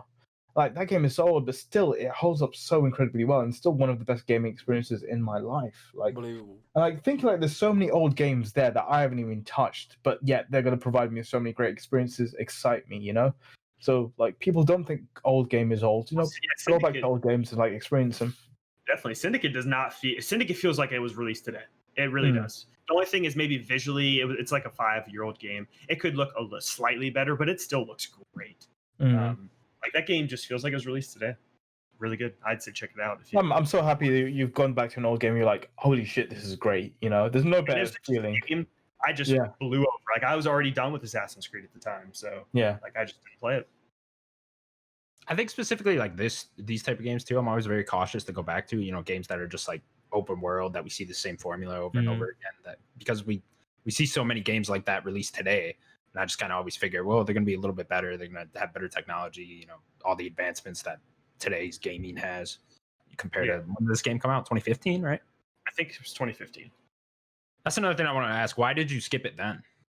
I don't know what I was playing in 2015. Oh, you know what it was? I was playing Destiny. That's what it was. Nice. Yeah. There we go.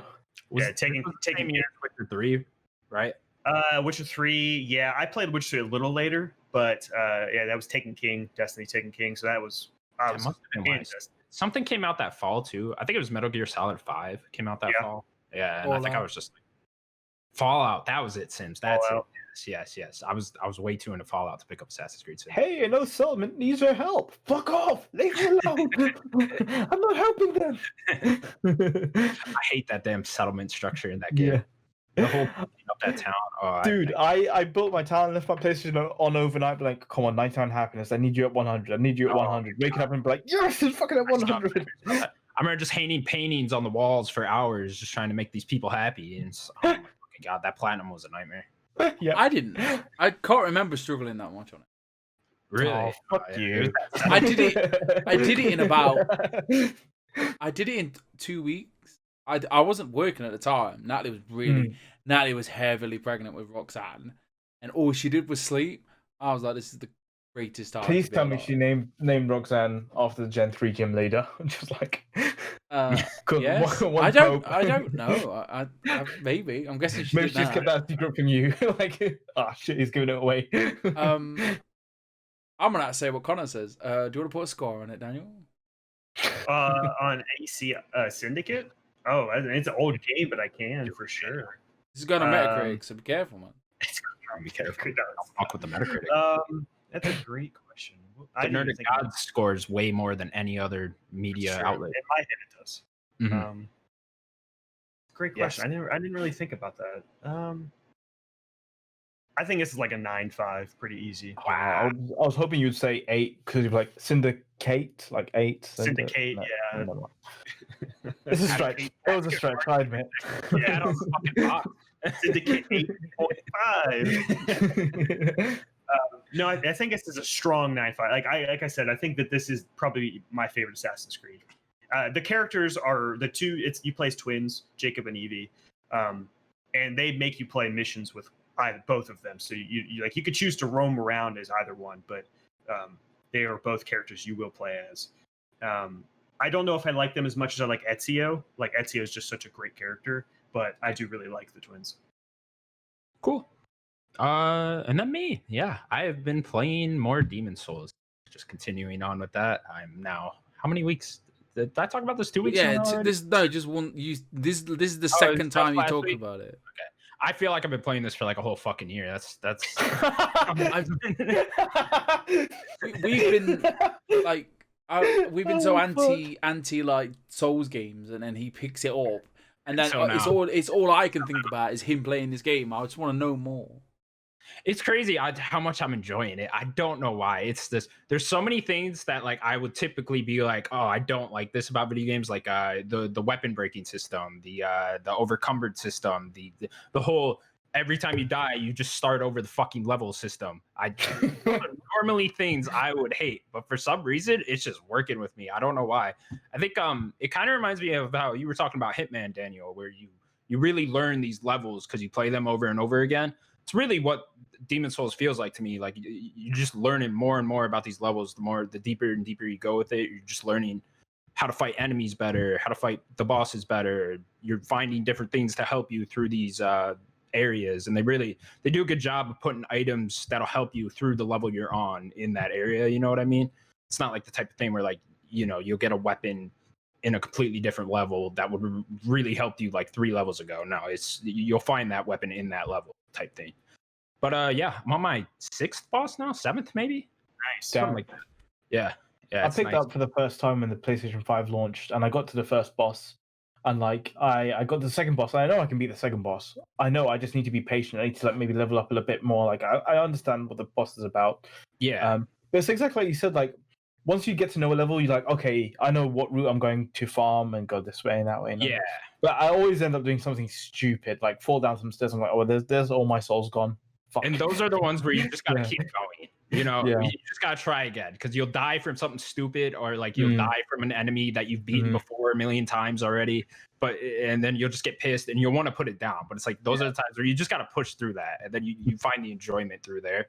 Look at that boy, he's all grown up, Daniel. Like, look at him, he's a man now. I'm a Souls guy now. Look how happy he's talking about it. Like it sounds like he's stubbing my toe. Like, and he's having a good time. Like, fuck that. I think it's just really working for me too, because this game forces you to pay attention. It forces you to be completely into the game. Because if you're just fucking around, just walking and shit, like you're gonna die.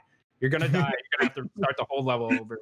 You need to be into it. Like, remember when I was talking about when I got the UFC 4 Platinum, and I was like, I was leaning over the TV and looking at it real intensely and like, really into it. You got to be like that this whole game. That's why I feel like the past like 2 months, I was just going for Platinums and listening to podcasts the whole time I've been playing video games.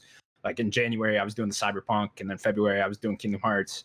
So, and I was just listening to podcasts that whole time and just like not really into the game. I was kind of just fucking around with it. You know what I mean? I don't know what I'm trying to say, but yes, exactly. This game, it just forces you to be into it so much that I don't know. It's just really working for me right now. Would you say you progressed a lot? Say that again. Would you say you progressed a lot? Yeah, I'm over halfway through the game. I saw this crazy like monster that flies around once on a Jacksepticeye stream, and it scared the living daylights out of me. This game is terrifying. Oh yeah, it's literally one of the scariest games because everything can kill you. That's why you're so scared. So you're just walking. You think, oh, there's nothing around the corner. There's a whole. There's always something around the corner. Yeah. You learn so quickly. You have to always keep your shield up when you're walking. Yeah. What did I want to? Oh, Kumail, you said you got to the second boss. Did you stay in that initial area? You might not know this, but they call them like 1-1, 1-2. So did you just like keep going across the bridge with like the dragon breathing fire? Yes. Yeah. Okay. Yeah. See, it might help you to jump into a different level. I've learned that you kind of want to go like they call them like 1-1, then 1-2. That would be the second level. Go back to the hub, and then there's like a So go back to the hub and then go to 2-1 is what you'd want to do next. That's kind of they don't tell you. That's another thing I hate about this game is they don't explain things well at all. They do a horrible job of explaining like everything. I've had to look up more stuff online than what the game tells me. You know, Sure, that really annoys me. Yeah. But yeah, been really enjoying it. What I really like is like the way that Sims reacted to you like liking Demon Souls now is making me think like next year I'll come back on the podcast and I'll just see you like at the Dota championships as a pro MLG player or some shit. That's what I'm seeing right now. To get blindfolded. Yeah. Honestly, like I'm just in an arena in Korea. I'm super proud of him as well.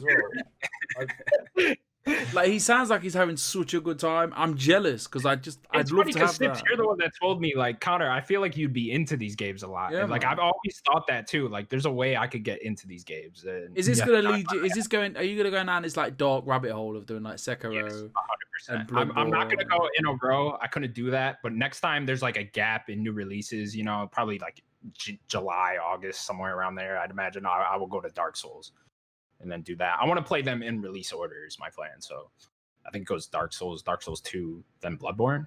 I think that's the way it goes. Yeah. Yeah, I can't remember correctly either. I know everyone says I should play. So I actually talked about this with someone on the Kind of Funny subreddit. This guy just gave me a whole layout of how I should go, and he suggested starting with the Demon Souls remake because there's just a lot. I guess you can save before the boss fights in Dark Souls games. Like there's a bonfire there, so you can just go to the boss there immediately. Demon Souls isn't like that. You have to redo the whole level to get to the boss each time. So he said you'd probably end up just being annoyed going if you played Dark Souls first and then went back to Demon Souls. Put yourself through the ringer first, and then right, exactly, yeah. And I know Demon Souls is supposed to be one of the harder ones. I think that and Bloodborne are supposed to be the hardest. So start with the hardest, work my way down. What? Sounds nice. I forgot what I was gonna say. What was the guy called on Reddit? I can't remember his name. I can't remember. He made a whole. Turns out it's Sims all along. He's all. Just trying to get me to play these. Yeah, pretty much. All right, cool. We will now move on to the game. And Daniel, what is this? I've got to set the game up. It's gonna take a while. Yeah. Is it? Okay. Cool. We will. So what we're gonna do, because I know we have a huge Pokemon fan here. Oh no. We are gonna do it's funny you said something about a tier list of the games. I had the idea of doing a tier list of all the Pokemon starters. Oh no! Oh no! Oh shit! But it'll be all of us. We'll have to come to an agreement for each one. Okay. So every single starter. I like how we get the guy that hosts a Pokemon podcast on the show, and we make him use it. Exactly. Fair. That was my idea. It's always fun to be around other Pokemon fans though and get different opinions. I think that's always a fun time. Definitely. I don't know how to send this to here. I think I've still got it. No, I got it. So I will send it to you guys so you can have the exact one I have pulled up. Sims will have to do it so where everyone else. What's this? DMs or? Just in the Discord chat. I just posted it right there. Oh, cool. So Connor, you can pull it up if you need to see it yourself. I use this all the time. I still don't know. Oh, there we go. Here we go. I don't know why. The only thing is I don't like the EVs here, but I guess that's for Let's Go. Yeah, that's okay. We can still do EV. Now I do not know my Pokemon starters at all. That's okay, but we're gonna do everything that encompasses each Pokemon, each evolution look, each move. They have pictures, so I can go just based off cuteness. You can go off based off cuteness, and they don't have. This is only their first evolution, so you take into account everything for the Pokemon. Shit. Rookie's number one. I hate that you've introduced this now. Well, technically, when it evolves, it gets a thing called chlorophyll, and it really is good compared. Like, fuck, what have you done? What have you done? This one has better IVs and EVs, and this one's speed is faster. I love that you're using the tier maker as well, because like I do like some anime content where I like get people on to talk about openings, and we try to rank the openings, and it's always a bad time because someone's always pissed off. But like, oh no, we're gonna put it at B. We're leaving it there. Like, that's a great question. My favorite anime is probably season 1 of Full Metal Alchemist Brotherhood. Yeah, fair. I think that was my again, wasn't it, by Yui? I don't know who did it. They changed it every season. I did not like the 4 seasons version. I like season 1. No, it's top tier. I agree. Now, can we just like straight away just put Pikachu at S and like not argue about Pikachu? Yeah, can we? Okay, I agree with that. See, I don't know if Sims is ready, but we could start. Just start. I will sort it out. I think Pikachu should be A. Because I think that there are some better ones that I think are S. But here's the Where are thing. we starting? Because I don't see them all here. Oh, we'll probably start at the. Oh, okay. Here they all are at the bottom there. Yeah. So I will, if we're going to start with Pikachu, because that is I guess technically the first starter. I would put Pikachu as A. I like Pikachu. I don't know if Pikachu is an S tier starter personally. Okay, are we including the anime as well, or just the games as well? I would say everything. I would. But that maybe favors Pikachu too much, right? Yeah. Maybe. Yeah. Okay, if we're talking about games, we could you just think do of, games. like We could just do games. Red has a Pikachu and it's a motherfucking badass Pikachu. Like, come on, we can't put it at S. Like, guys, come on. It's a badass Pikachu. In all fairness. Okay.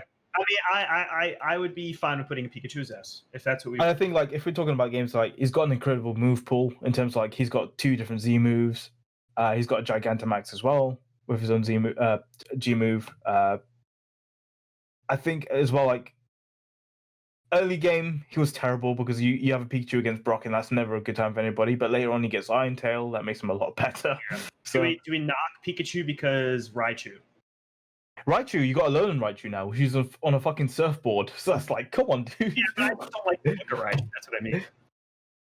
Look I up. personally Have you seen Alolan Raichu, the one on the surfboard, the electric psychic type? not that I can't picture it. He looks so much more cooler. So I think You not for know that we give him Alolan Raichu is. Okay, well, I did. That's the only Pokemon. A lot of people didn't like Sun and Moon, which is fair enough. I can understand it. We'll agree then. We'll Pikachu S tier. But thank you for like. I won't argue about the rest, but like Pikachu, give it the respect it deserves. My only thing is I just think that there are better starters, and Oh sure, but I think they can still all be an S together. Sure, I think, sure. yeah.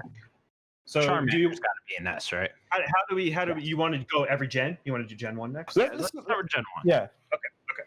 So you want to do Charmander? Clearly, greatest starter of all time. Best starter of all time. Is there any? I think you could make a fair argument there that is a all doubt. the first I'll gen come on to that starters later. should be an S. Sure. What were you saying, Kumail? I was gonna say there's a starter like that is my favorite on this list, but I'll save that for later. Okay. So we agreed. Yeah, Since I know you- Bulbasaur's solid. I mean, like if you're talking I about think Bulbasaur media, he's always been a is an A. boss. Yeah. No, what? Hey. Okay. Yeah.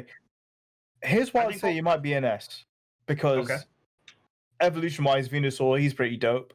Competitively, Venusaur's got something called chlorophyll, which doubles its speed, like on the sun. And like in doubles matches, that's really really good to use. I learned some good effect moves. Yeah. In the anime as well, like Ash's Bulbasaur's kind of like a boss and like keeps the team together. Yeah. So that's why I would put it at S. I'm not going to argue with an A, but like, what does Sims and yeah. Where do Connor? You think you said you think first gen is just all S? Is that They're what you think? just so iconic in my mind that I feel like all three. Though again, I've only played the Pokemon Yellow and now Pokemon Sword, so I don't have much of an opinion here. But yeah, the first gen starters should all be an S in my mind. Maybe fucking Bulbasaur should be an A, but you know That's what I was like. Yeah, sure.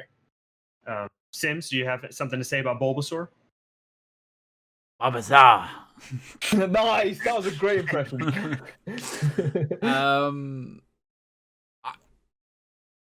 I've not been listening because I've been doing this. Okay. Charmander, you big on the Charmander. For me, right? So for me, like my favorite are where is it? I like Blaziken. Mm-hmm. I just got something to say about Blaziken. We're not at Gen 2 yet. We're talking about Gen 1. Oh right, okay. So I wasn't listening. So I know. right. So Gen 1. I think all of them are like top tier, like because they are all Gen 1. the OG on there. Like Kumail, like how do you feel about it? I like him a lot, but I don't think it's top tier just because of Gen 1 though. But I would put it at an S, but I wouldn't begrudge it an A either. So I put it low S, high A for Bulbasaur. So let's make a decision. Bulbasaur. Where is Bulbasaur going? Shit. So Kumail said S. It's what he would be fine with A. Connor, make your decision. Where's Bulbasaur going? For Bulbasaur, Bulbasaur I would say A. His whole thing. A. I say A as well. Sims, you'll make the decision. If you say S, then maybe S. I could lean S. Sims, S. Bulbasaur, S. Okay. Guys, real quick, I got to dip. I got to go to work real bad. Okay. My bad. Yeah, sorry, guys. Take it easy, man. Thank you so much for coming on the show, man. No, thanks for having me. Yeah, no problem. Okay, guys, have fun. See you. Sorry, Connor. Take it, man. Bye, mate. I was So about to now, fuck up this whole list. Now he's gone. so we're at Squirtle / Blastoise / Wartortle. Obviously that's an S, right? Yeah, I can go S. I can go S. Do you think it's not? Do you think Bulbasaur's not? But Or both not are S. I'm sorry, I mean Squirtle. Do you think Squirtle's not? I'm just trying to think. Like Mega Evolution's pretty dope. Yeah. I'll probably go I would not A. Bulbasaur over Squirtle is my thing. Personally, Yeah, I would say Squirtle's better starter. I mean, yeah, comparatively, it's okay. Yes, if we're getting into the competitive side, yeah. Okay, you know what? We have to put it S, and here's why: Squirtle Squad. I was just gonna. Yeah. I was gonna say with sunglasses. Squirtle with sunglasses. It's an S. Top tier. Yeah, Top tier. S. All right. So we got Gen 1, basically all 4 S's. Mhm. Okay. Now let's move on to Gen 2. Sims. Do you have anything to say about Gen 2? You haven't said much. Chikorita is the best thing ever. Better Something than about- Bulbasaur.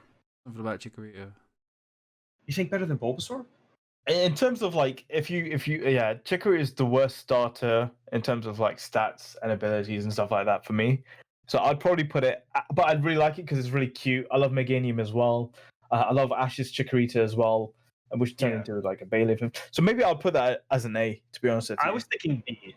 That's where my. I wouldn't even. Yeah, like I wouldn't even. Yeah, I can say like if you want to put it at B, go for B as well, like high B, because at the end of the day, if we're like all encompassing everything, like anime great, games not so great. Yeah. So, yeah. yeah.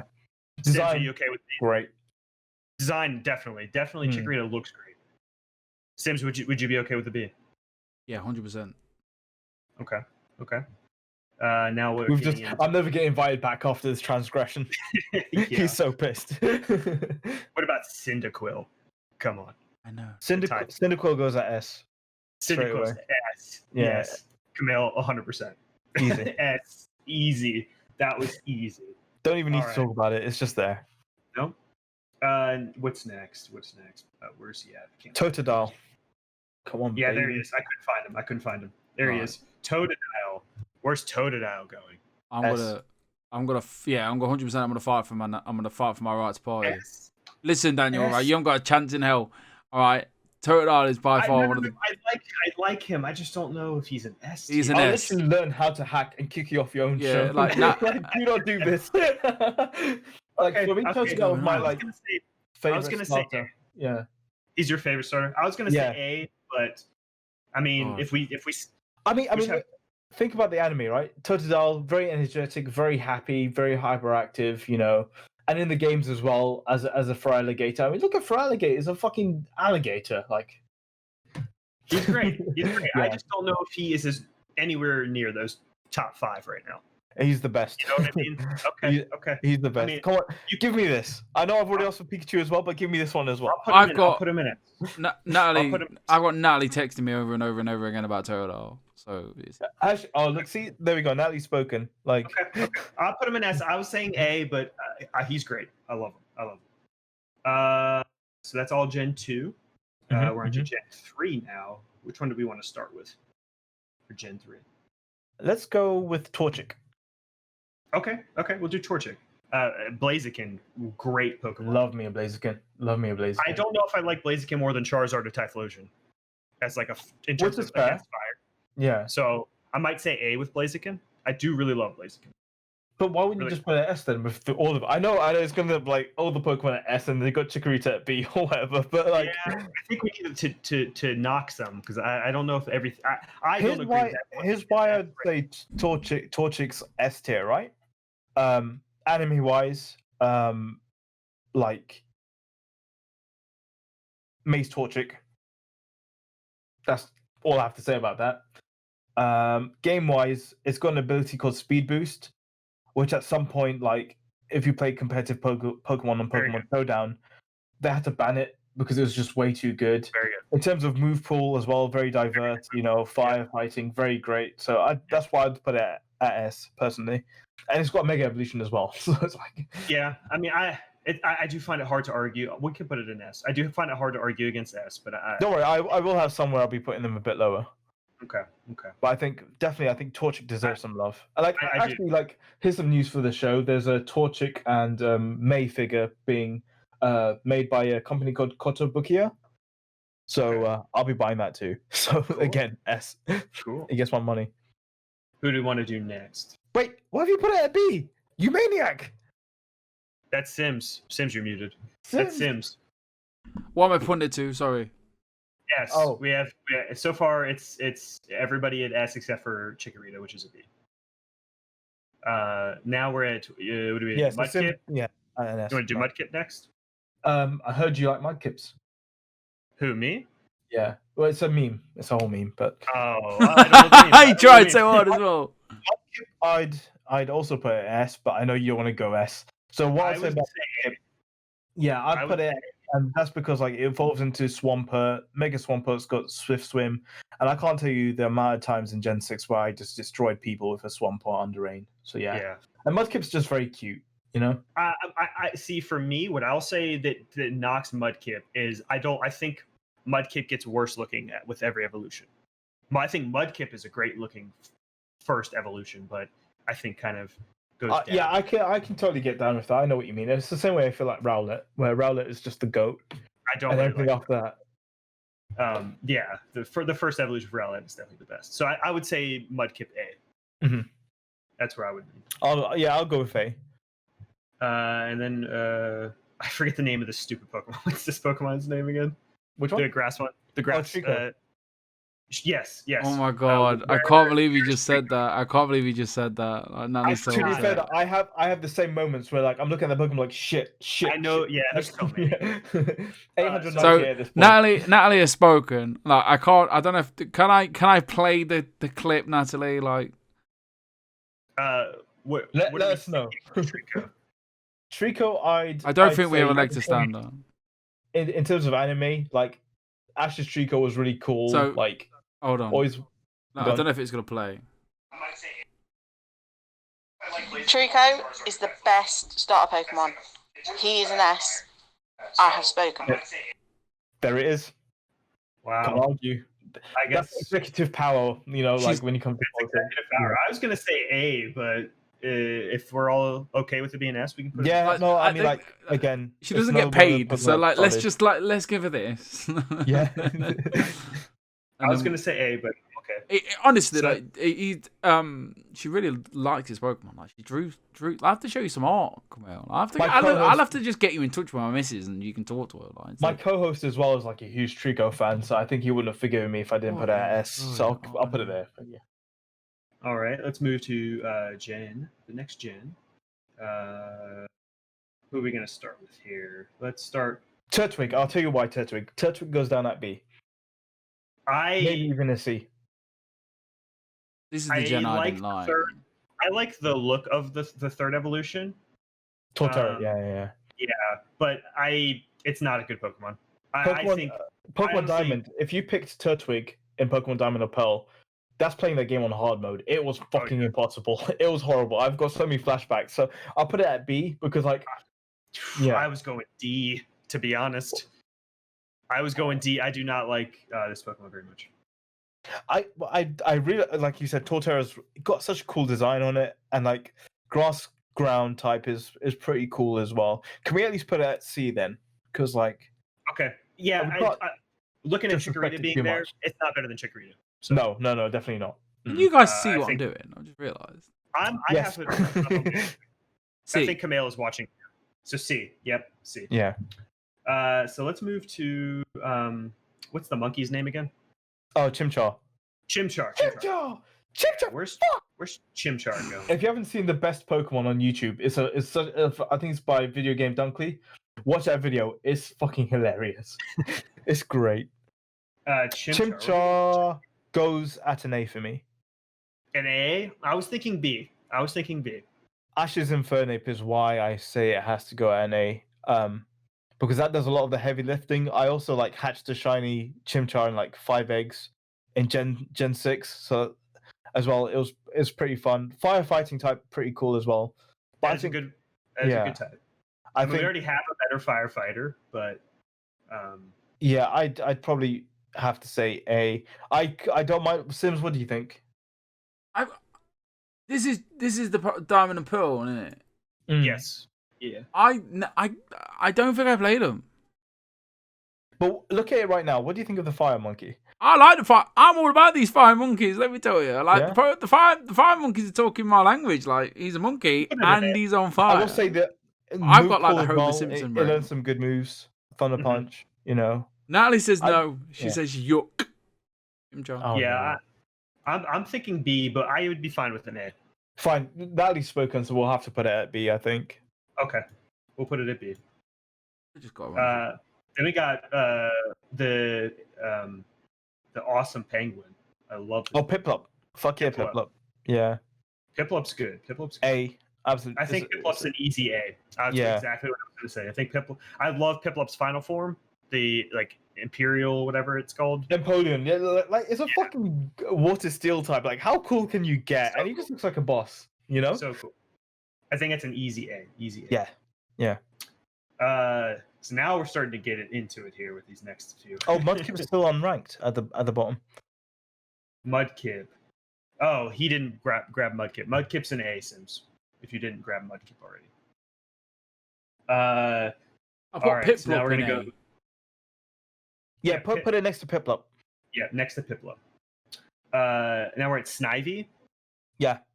Snivy. So Snivy got. Snivy? Don't call it Snivy. I'm gonna say another A. Really? See, whoa! It's funny you say that because I was thinking D. I was thinking even worse than the other two grass types. Okay, no, talk me through it, dude. Like, okay. I'd love to hear it. I just like looking at where we have Chikorita and then the turtle. Like, I think this is just a worse Pokemon than those two. Like, I don't think it could be better than those two. I don't know. Superior is a cool mon. It's like a grass snake. Competitively, it's got this ability called Contrary, so it uses Leaf Storm, raises its own special attack. That was really fun to play. Last generation as well. It was really like top tier in terms of battling. So that's why I would put it a bit higher. In terms of the anime, it was whatever. I didn't really like his trainer, so fuck that guy. I can't stomach putting it below a B for like competitive reasons. See what Natalie says. I'd be okay with it. I would be okay with a B. I like the turtle better, but yeah. I'm fine with putting it at B. Sure. Well, Sims, what do you think? I want to see what Natalie says. All right. I like Snivy. B. Solid Pokemon, but not the best. Yeah. Okay. B. Okay. Now we're gonna move. Yeah, B. Snivy's this one, isn't it? Snivy. Now we're at the pig, which I forget the pig's name. Tepig. It's a C, I guess. Yeah. I like Tepig. C. I think it gets worse looking too. I think that's the problem, is that it doesn't look great. Is he the one that turns into the wrestler? No. No, that's Litten. We'll get there. What'd you say, Kumail? C? I'd say yeah, C. Yeah, I might be fine with I don't think about Tepig that much. No, I think that's why I think it gets a knock, maybe a D, because it's just a nothing starter. Natalie says yucky, gross, D. All right, see, I agree. She says that to me as well. Okay, let's put it at a D. That's a nothing starter. And then we're going to go to Oshawott, which I love Oshawott. Turns into Samurott. I love the design. Really good design. I don't know if it's like a great Pokemon, but in terms of its moves, or I don't really know how. I really didn't watch a lot of the anime after like the first Indigo, whatever it's called, season. I'd put it at an like. I can see why some people might say B. In fact, I'd probably have to put it at B. Like, I was going to give it an A, but then looking at who's at A, I can't really. I like Piplup better. Yeah. Yeah. I put it A. Like, Ash had a Oshawott, and like his personality. It's funny. I was just talking about this like last night with my co-host, because like one of our friends, Rahul, he's playing through Pokemon White for the first time. And like that's who he picked as his starter out of the three. So yeah, we'll put it at a B, I think. Put it a B. Okay, that sounds good. That sounds pretty good. B sounds. Oshawa, isn't it? Yeah. Oshawa, yeah, Oshawa's good. That's B. A B. Yeah. So what do we want to start with the next gen? Which one do you want to start with? Let's go Fennekin. Oh, that's exactly the one I was looking at. Yeah. I do not like. Oh damn. Did we do Hello. Cyndaquil? I don't. Yeah, Cyndaquil's an S. Yeah. Sorry. Pikachu and Cyndaquil are up in S. Yeah. We've not done Pikachu See, yet, have we? Fennec, I think Fennec. See, it's weird. So, really good-looking first evolution, really cute. I think the final evolution is ugly. So that kind of like it just doesn't work for me. I see what you mean. I kind of like the final evolution just because it's just like a wizard. So it's like It's so weird. I'm not gonna argue too much about Fennekin. I play a game called Pokemon Masters, and like Fennekin's final evolution is so useful in that, but I know I can't just base it based on one thing. I'd put B then or C, like one of those two. B or C. What do you think, Sims? I don't think on my own anymore. Like, this is Natalie's thoughts and opinions. Okay, we'll wait for Natalie. D. She says D. Fennekin, disappointed with the last evolution. And she's disappointed as well. So I think we'll go in between and we'll settle at a C. You said Okay, D. Yeah. She said D. I think I said C as well. So C, sure. She turned into like this let's- long twig thing, didn't she? Or something? Mm. Does that make No, sense? no. It was the one with like the big dress looking thing. It was like a wizard. Yeah, but she was Yeah, thin. Weirdly thin. Mm. Let's go to Greninjas first. I forget Right. the name of the first one. We're not having a discussion about this. Yeah, man. A. S. S. S. Right. Froggy's right over there. sick. Froggy's the Greninja. Bad Yeah, Pokemon. Bad no, Pokemon. I know you Bad said you didn't watch the name. anime. There was Yeah. a Greninja that was in sync with Ash to the point that Greninja's appearance changes and it becomes even more powerful. And it's called Ash Greninja. And it's one of the most fucking awesome things ever. Competitively, it's got this ability called Protein where it changes type with whatever move it uses. And it's not only got Protein, it's got another ability called Battle Bond, where if you knock out a Pokemon with Greninja, it turns into Ash Greninja, and that does just stupid amounts of damage. It was so top tier, so broken. S. Full stop, See, S. my Yeah. only argument is for an A. I don't necessarily disagree. I'll just be the devil's advocate. Is I like all of the other Pokemon from S way more than Greninja, personally. But that doesn't mean that it can't be there with it. Like, come on, like, That's true. yeah. That's true. I don't know. Like, I can't. Greninja. I'm fine with an S. I can't get see, over like how much knowledge is in that man's head about Pokemon. It's like, dude, like, oh man. I'm Just- fine with an S. I'm fine with an S. Thank you. Like, thank you so much. After It means what a you lot. just said, how can you argue with it? Ash Greninja. Just because I just did. I mean, I like all Protein. I'll these. send you. I've got a card as well, but it's gonna be a fucking bitch to like dig out. But like, yeah, I'll have to send you guys some clips of Ash Greninja. It's amazing, dude. I think I've seen a few anime episodes of it. Yeah, it's Yeah. like, oh man, that whole season. I thought since the original season, that season XY and XYZ, top tier for me. Like, amazing. Is that where he wins it? No, that's the following season, which is not as good. He should have won that season though. It was bullshit they lost, but that's a story for another day. We're gonna go to Chespin. Wherever I think you Chespin want. has a really good first evolution. Chespin's Yeah. so cute, Yeah, but gets progressively worse again. Chespin was my starter, but that was for more tactical reasons because I think in XY you got like a speed boost, Torchic for free, and then you get to pick a starter at the lab as Yep. well.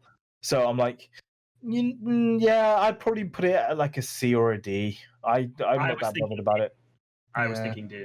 That's where I was going. And like competitively, it doesn't do anything.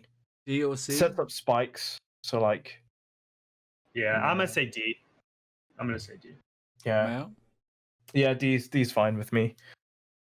Let's move on to here we go. Rowlett. We'll do Rowlett. 'Cause S tier, just because of Rowlet. I know. I'm still gonna go in S, but like Rowlet for me is like the cutest thing in the world. He's cute. Again, a very good first evolution. I don't think holds up. Like in the anime as well, like he's just always sleeping, goofing off, making all these stupid faces. But yeah, you're totally like where like it evolves and you're just thinking, what the fuck's happened here? Like what has happened to my boy? How have you massacred my boy? And for that reason, I'd probably put it at like a B. I was thinking B. B or C. Yeah, competitively as well, it's not all that either. So yeah, B is fine. Sims, do you have something? You have B or C? Natalie, I'm not even. I honestly, like, if I could get Nat in this chat, I'd just let you take over. This would look like a very different list if we had all the like evolutions included as well. Natalie disagrees. She thinks an S. Yeah, I say S just because of like how cute it is. But if we're being fair and going on all the evolutions, it has to go at B. Yeah, I think we'll go B then. Now we're gonna go. Let's do Piplup. But I've got like a plushie Rowlet actually. Hang on, bear with me 1 second. Yeah, go for it. I think maybe we'll do Piplup next. We've done Piplup, haven't we? No, we have to. Or not Piplup. What's this stupid thing's name? The Rowlet. You know. Oh, and it's cute. Where'd you get that from? I was literally walking through. I can't remember. I think it was Debenhams actually. Debenhams. It was like Christmas time. They had a shelf with a Pokeball in it. It was like $7.99. I'm like, I'm picking it up, and then it ended up being a Rowlet. So, yeah. Nice. What is this? What is this? Poplio. Poplio. That's what this is. So that was my starter in Pokemon Moon. Good. I love the final evolution for me. Yeah, like I love the type. Water Fairy is such a good typing as well. Water Fairy is very good. So like I didn't really like Poplio all that much. I didn't like his second evolution, but like his final evolution for me was awesome. And if I'm basing it on that, I'd probably put it as a B. See, I think that I think it's kind of a give and take here because I like the first evolution more than the rest of them. Mm-hmm. The move set, the move type or what it is, its type is just really good. Yeah, totally agree. That's why I picked it as well because like I knew it was going to be a Water Fairy, so I'm like, absolutely, let's go for it. I might be fine with a B. I think B's good. I don't think it's a bad Pokemon. I wonder what Nat's opinion on it is. She says C. We've got no opinion. I should get her in the chat. I should have done it. Here we go. This one's for Sims here. We got Litten. Litten turns into where we're putting Poplio? B. Sorry. We got Litten here. I really like Litten because he just turns into a wrestler. Yeah. S tier for me. S tier. I was gonna say A. I'll take an A. Let's see what Nat says. For me, I don't love like Incineroar as much as everybody else does. I don't either. But I do recognize like competitively, like VGC, it's like a staple in like most people's teams. In the anime as well, like Ash's Litten has got like a really heartbreaking story behind it as well. So that's why I would have said S. But if I'm being honest with myself, I'd probably put it in A. To be honest. So I think an A. We need to talk about the anime after S. No, A. Litten's an A. Not an S. Natalie says C. I hated him standing on 2 feet. Balance to A then, yeah. A. Yeah. So definitely A. Balance that out. Yeah. Standing on 2 feet. Stupid. Okay, that's what she says. I do sort of get where she's coming from because I was expecting it to be like a 4-legged, really cool looking cat in its final evolution, and it wasn't. But yeah, I can't grudge Incineroar too much. No, and he's in Smash, which is pretty cool. Mm-hmm. So now we got down to this new gen and Eevee. Which one do you want to do? Should we just do Eevee first and just be over and done with S and S? Probably it evolves into everything. I know Eevee's clear. Like I think if anyone was a quick S, like Eevee might be the quickest S. Like, yeah, because like one of my favorite ice types of all time is Glaceon. Like I mean Eevee's just I think to me the cutest Pokemon. Period. Yes. Yeah. I think Eevee's just cutest Pokemon. And I love Vaporeon. Vaporeon I think is one of my favorite Pokemon. Quick. Look at Sims' background. He's got like a couple of evolutions there as well. Like he does. Natalie loves it. Like, Natalie loves it. Umbreon, Espeon. Come on. Yeah. Like almost every. All right. Now we're on to yeah. Trico. Yeah. All obviously like I've had to argue for all these Pokemon. Munchlax. I think I see it dead. Yeah, I see it Munchlax. That looks like Raichu. No, it's a Raichu. We bought it for. I think it's like a fan-made Raichu. Yeah. I don't know where. Honestly, like trying to find Pokemon plushies is ridiculous. Eevee, Lugia, Raichu, Totodile, Mew, Flex, Charmander,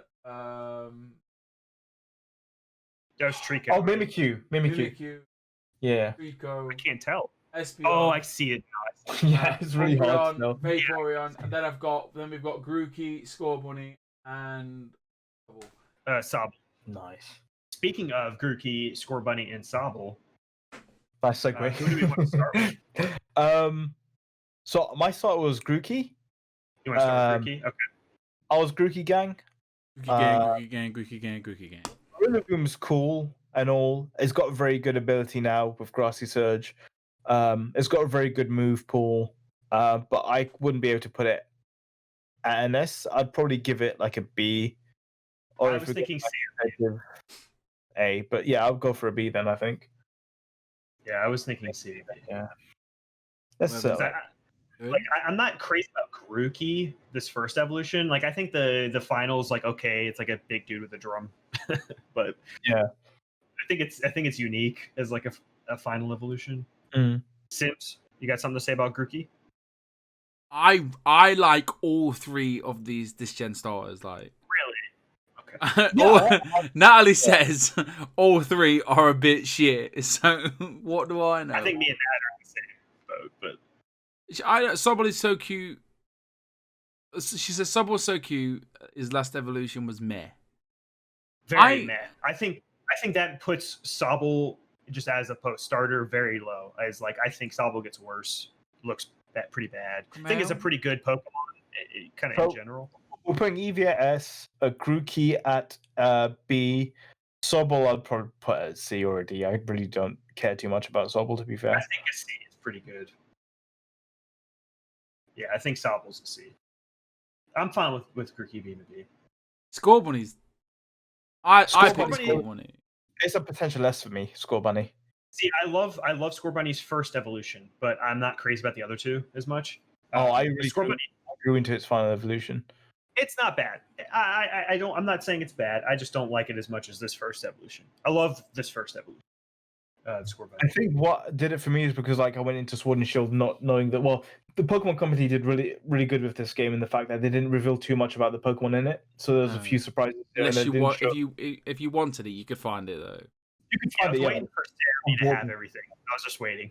Like, the first time I encountered its final evolution was in the final battle, and the champion, play the game, has got it, and it used something called Pyro Ball. I was like, love it. I started doing keepy uppies with the ball, like smacked it. I'm like, this guy's my fucking legend. Yeah, like, oh man, so cool. It's got a really cool ability like Greninja where it changes types depending on what move it uses.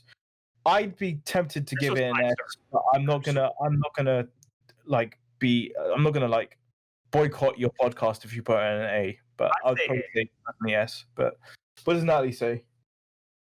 Did Natalie say anything about Scorbunny? Should I? If I knew this was gonna happen, I would see again. Scorbunny. What did you guys say? I said A. I put it at A. I think. I say A as well. I like Scorbunny. I like soccer and all that. Do I sound like that? Yes. You're British. Come on. I forgot. I don't sound like that, do I? Wait, Daniel, I think. You're American. What? Are you American? No, yeah, I'm American. Oh, well, I would have never been able to tell. I think, these two have not robbed on you. Sorry. Do I have? I'm always rubbing on Daniel. He loves it. Do I have like some slight English? You remind me of actually. You remind me of the Jay Witz now. Now I see it. Google who that is. Jay Witz. He's a Pokemon YouTuber. He used to be a huge Pokemon YouTuber, but now you remind me of him. How you speak. So now I see the American. Okay. Yeah, he's got A, I guess. And Pikachu S. I'm not allowing any disrespect. I'm not looking at what Sims is doing there. Yeah, there's no doubt about like Pikachu's like the greatest Pokemon ever. No, he's gone. He's gone. He's gone to get the Pikachu. He's gone to get the Pikachu. I can't wait to see what his Pikachu looks like. Listen, you want to talk about a Pokemon that puts in the work? Gentleman Pikachu? Oh, nice. man. Detective Pikachu. I've got the word. Oh, look at Yeah. I think this one was from Kansai Airport in Japan. Did you go? Very Yeah. cute. Have we Very got? cute. I like his little top hat. And We've his ears genuinely got through. the worst story ever about Pokemon. The London one. Oh, dude, I was there on day 2, got there around 6:30, and was queued for 8 hours to get into the store to get this thing. We didn't even think about how busy it would have been. We got. We'll talk about it after the podcast. I'll probably bring Natalie in. You can talk to Nat in a sec. Stupid. Honestly, she was devastated as well. Like, it's going to be coming back for the World Championships. It said next week, innit, or something. Next year, sorry, next year. Or something. Next week, you're like, really? Fuck. Am I getting COVID? Shit. So that is our tier list. It doesn't look that bad, to be honest with you. I think there's a little too many S's for me personally, but that's just me. I mean, credit to the Pokemon Company though for just making so many cool Pokemon for us. Sure. Is how I take that. I don't think you can have a starter tier list without the evolutions in there as well to have a definitive one. I think so. We'll have to come back and visit that one of these days. We'll find one with all the second evolutions that'll all be F tier because they're usually bad. I even make that because, like I said, like I'll do an anime one like every couple of weeks. Yeah, definitely. Next time, and stuff like that. Next time we come back, we'll do one with all 3 evolutions for each one. Yeah. We'll get a few more Pokemon people once we've met some, and like we'll just all like battle for it at each other's throats. And that. But no, that's excellent. That's it. Daniel, do the honors and sign us off. Yes. So that was the show, episode. What was it? 57. Yeah, episode 57. Please like, subscribe, comment. We're on podcast services now. Follow Kumail. Oh, please, thank you. Where do we find you, Kumail? At Kumail H. Now, do you say H or H? Because this is a big contention.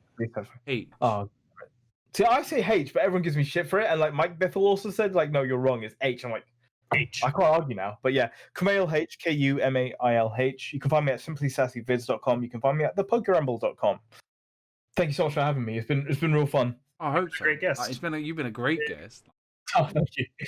I love talking about Pokemon. Before we go, I've been told to ask you, like, obviously on podcast. So we've got two questions before we go, and I'll end it. Okay. In fact, no, one question and then one thing to impress you with. First of all, we have a snake. Guess the name. Ekans. Yes. Nice. And second, to end the show, what's your favorite Pokemon? Totodile. Yeah, very easy. Thank you. Thanks everybody for watching the show. Please like, subscribe, leave a comment, and Kumail, you've been absolutely amazing. Thank you very much. What's going to be next week's episode? Have you got someone planned yet, or for next week? Somebody. I can't remember. I'll have to double check because I don't like saying it before we know. I've asked him. He said yes. Okay, so surprise for next week. So yeah, we are. I want to publicly announce that we're doing a world tour, but I don't want to jinx it, and that's why we haven't made a big deal out of it. Yeah. Anyway, thank you, Kumail. Thank you, and Daniel. Thank you. Sorry about Connor. Connor has to work. It's either, we don't get paid to do this, so he has to go and work. We love you. Peace. Stay safe. Bye, everybody. Bye, everybody.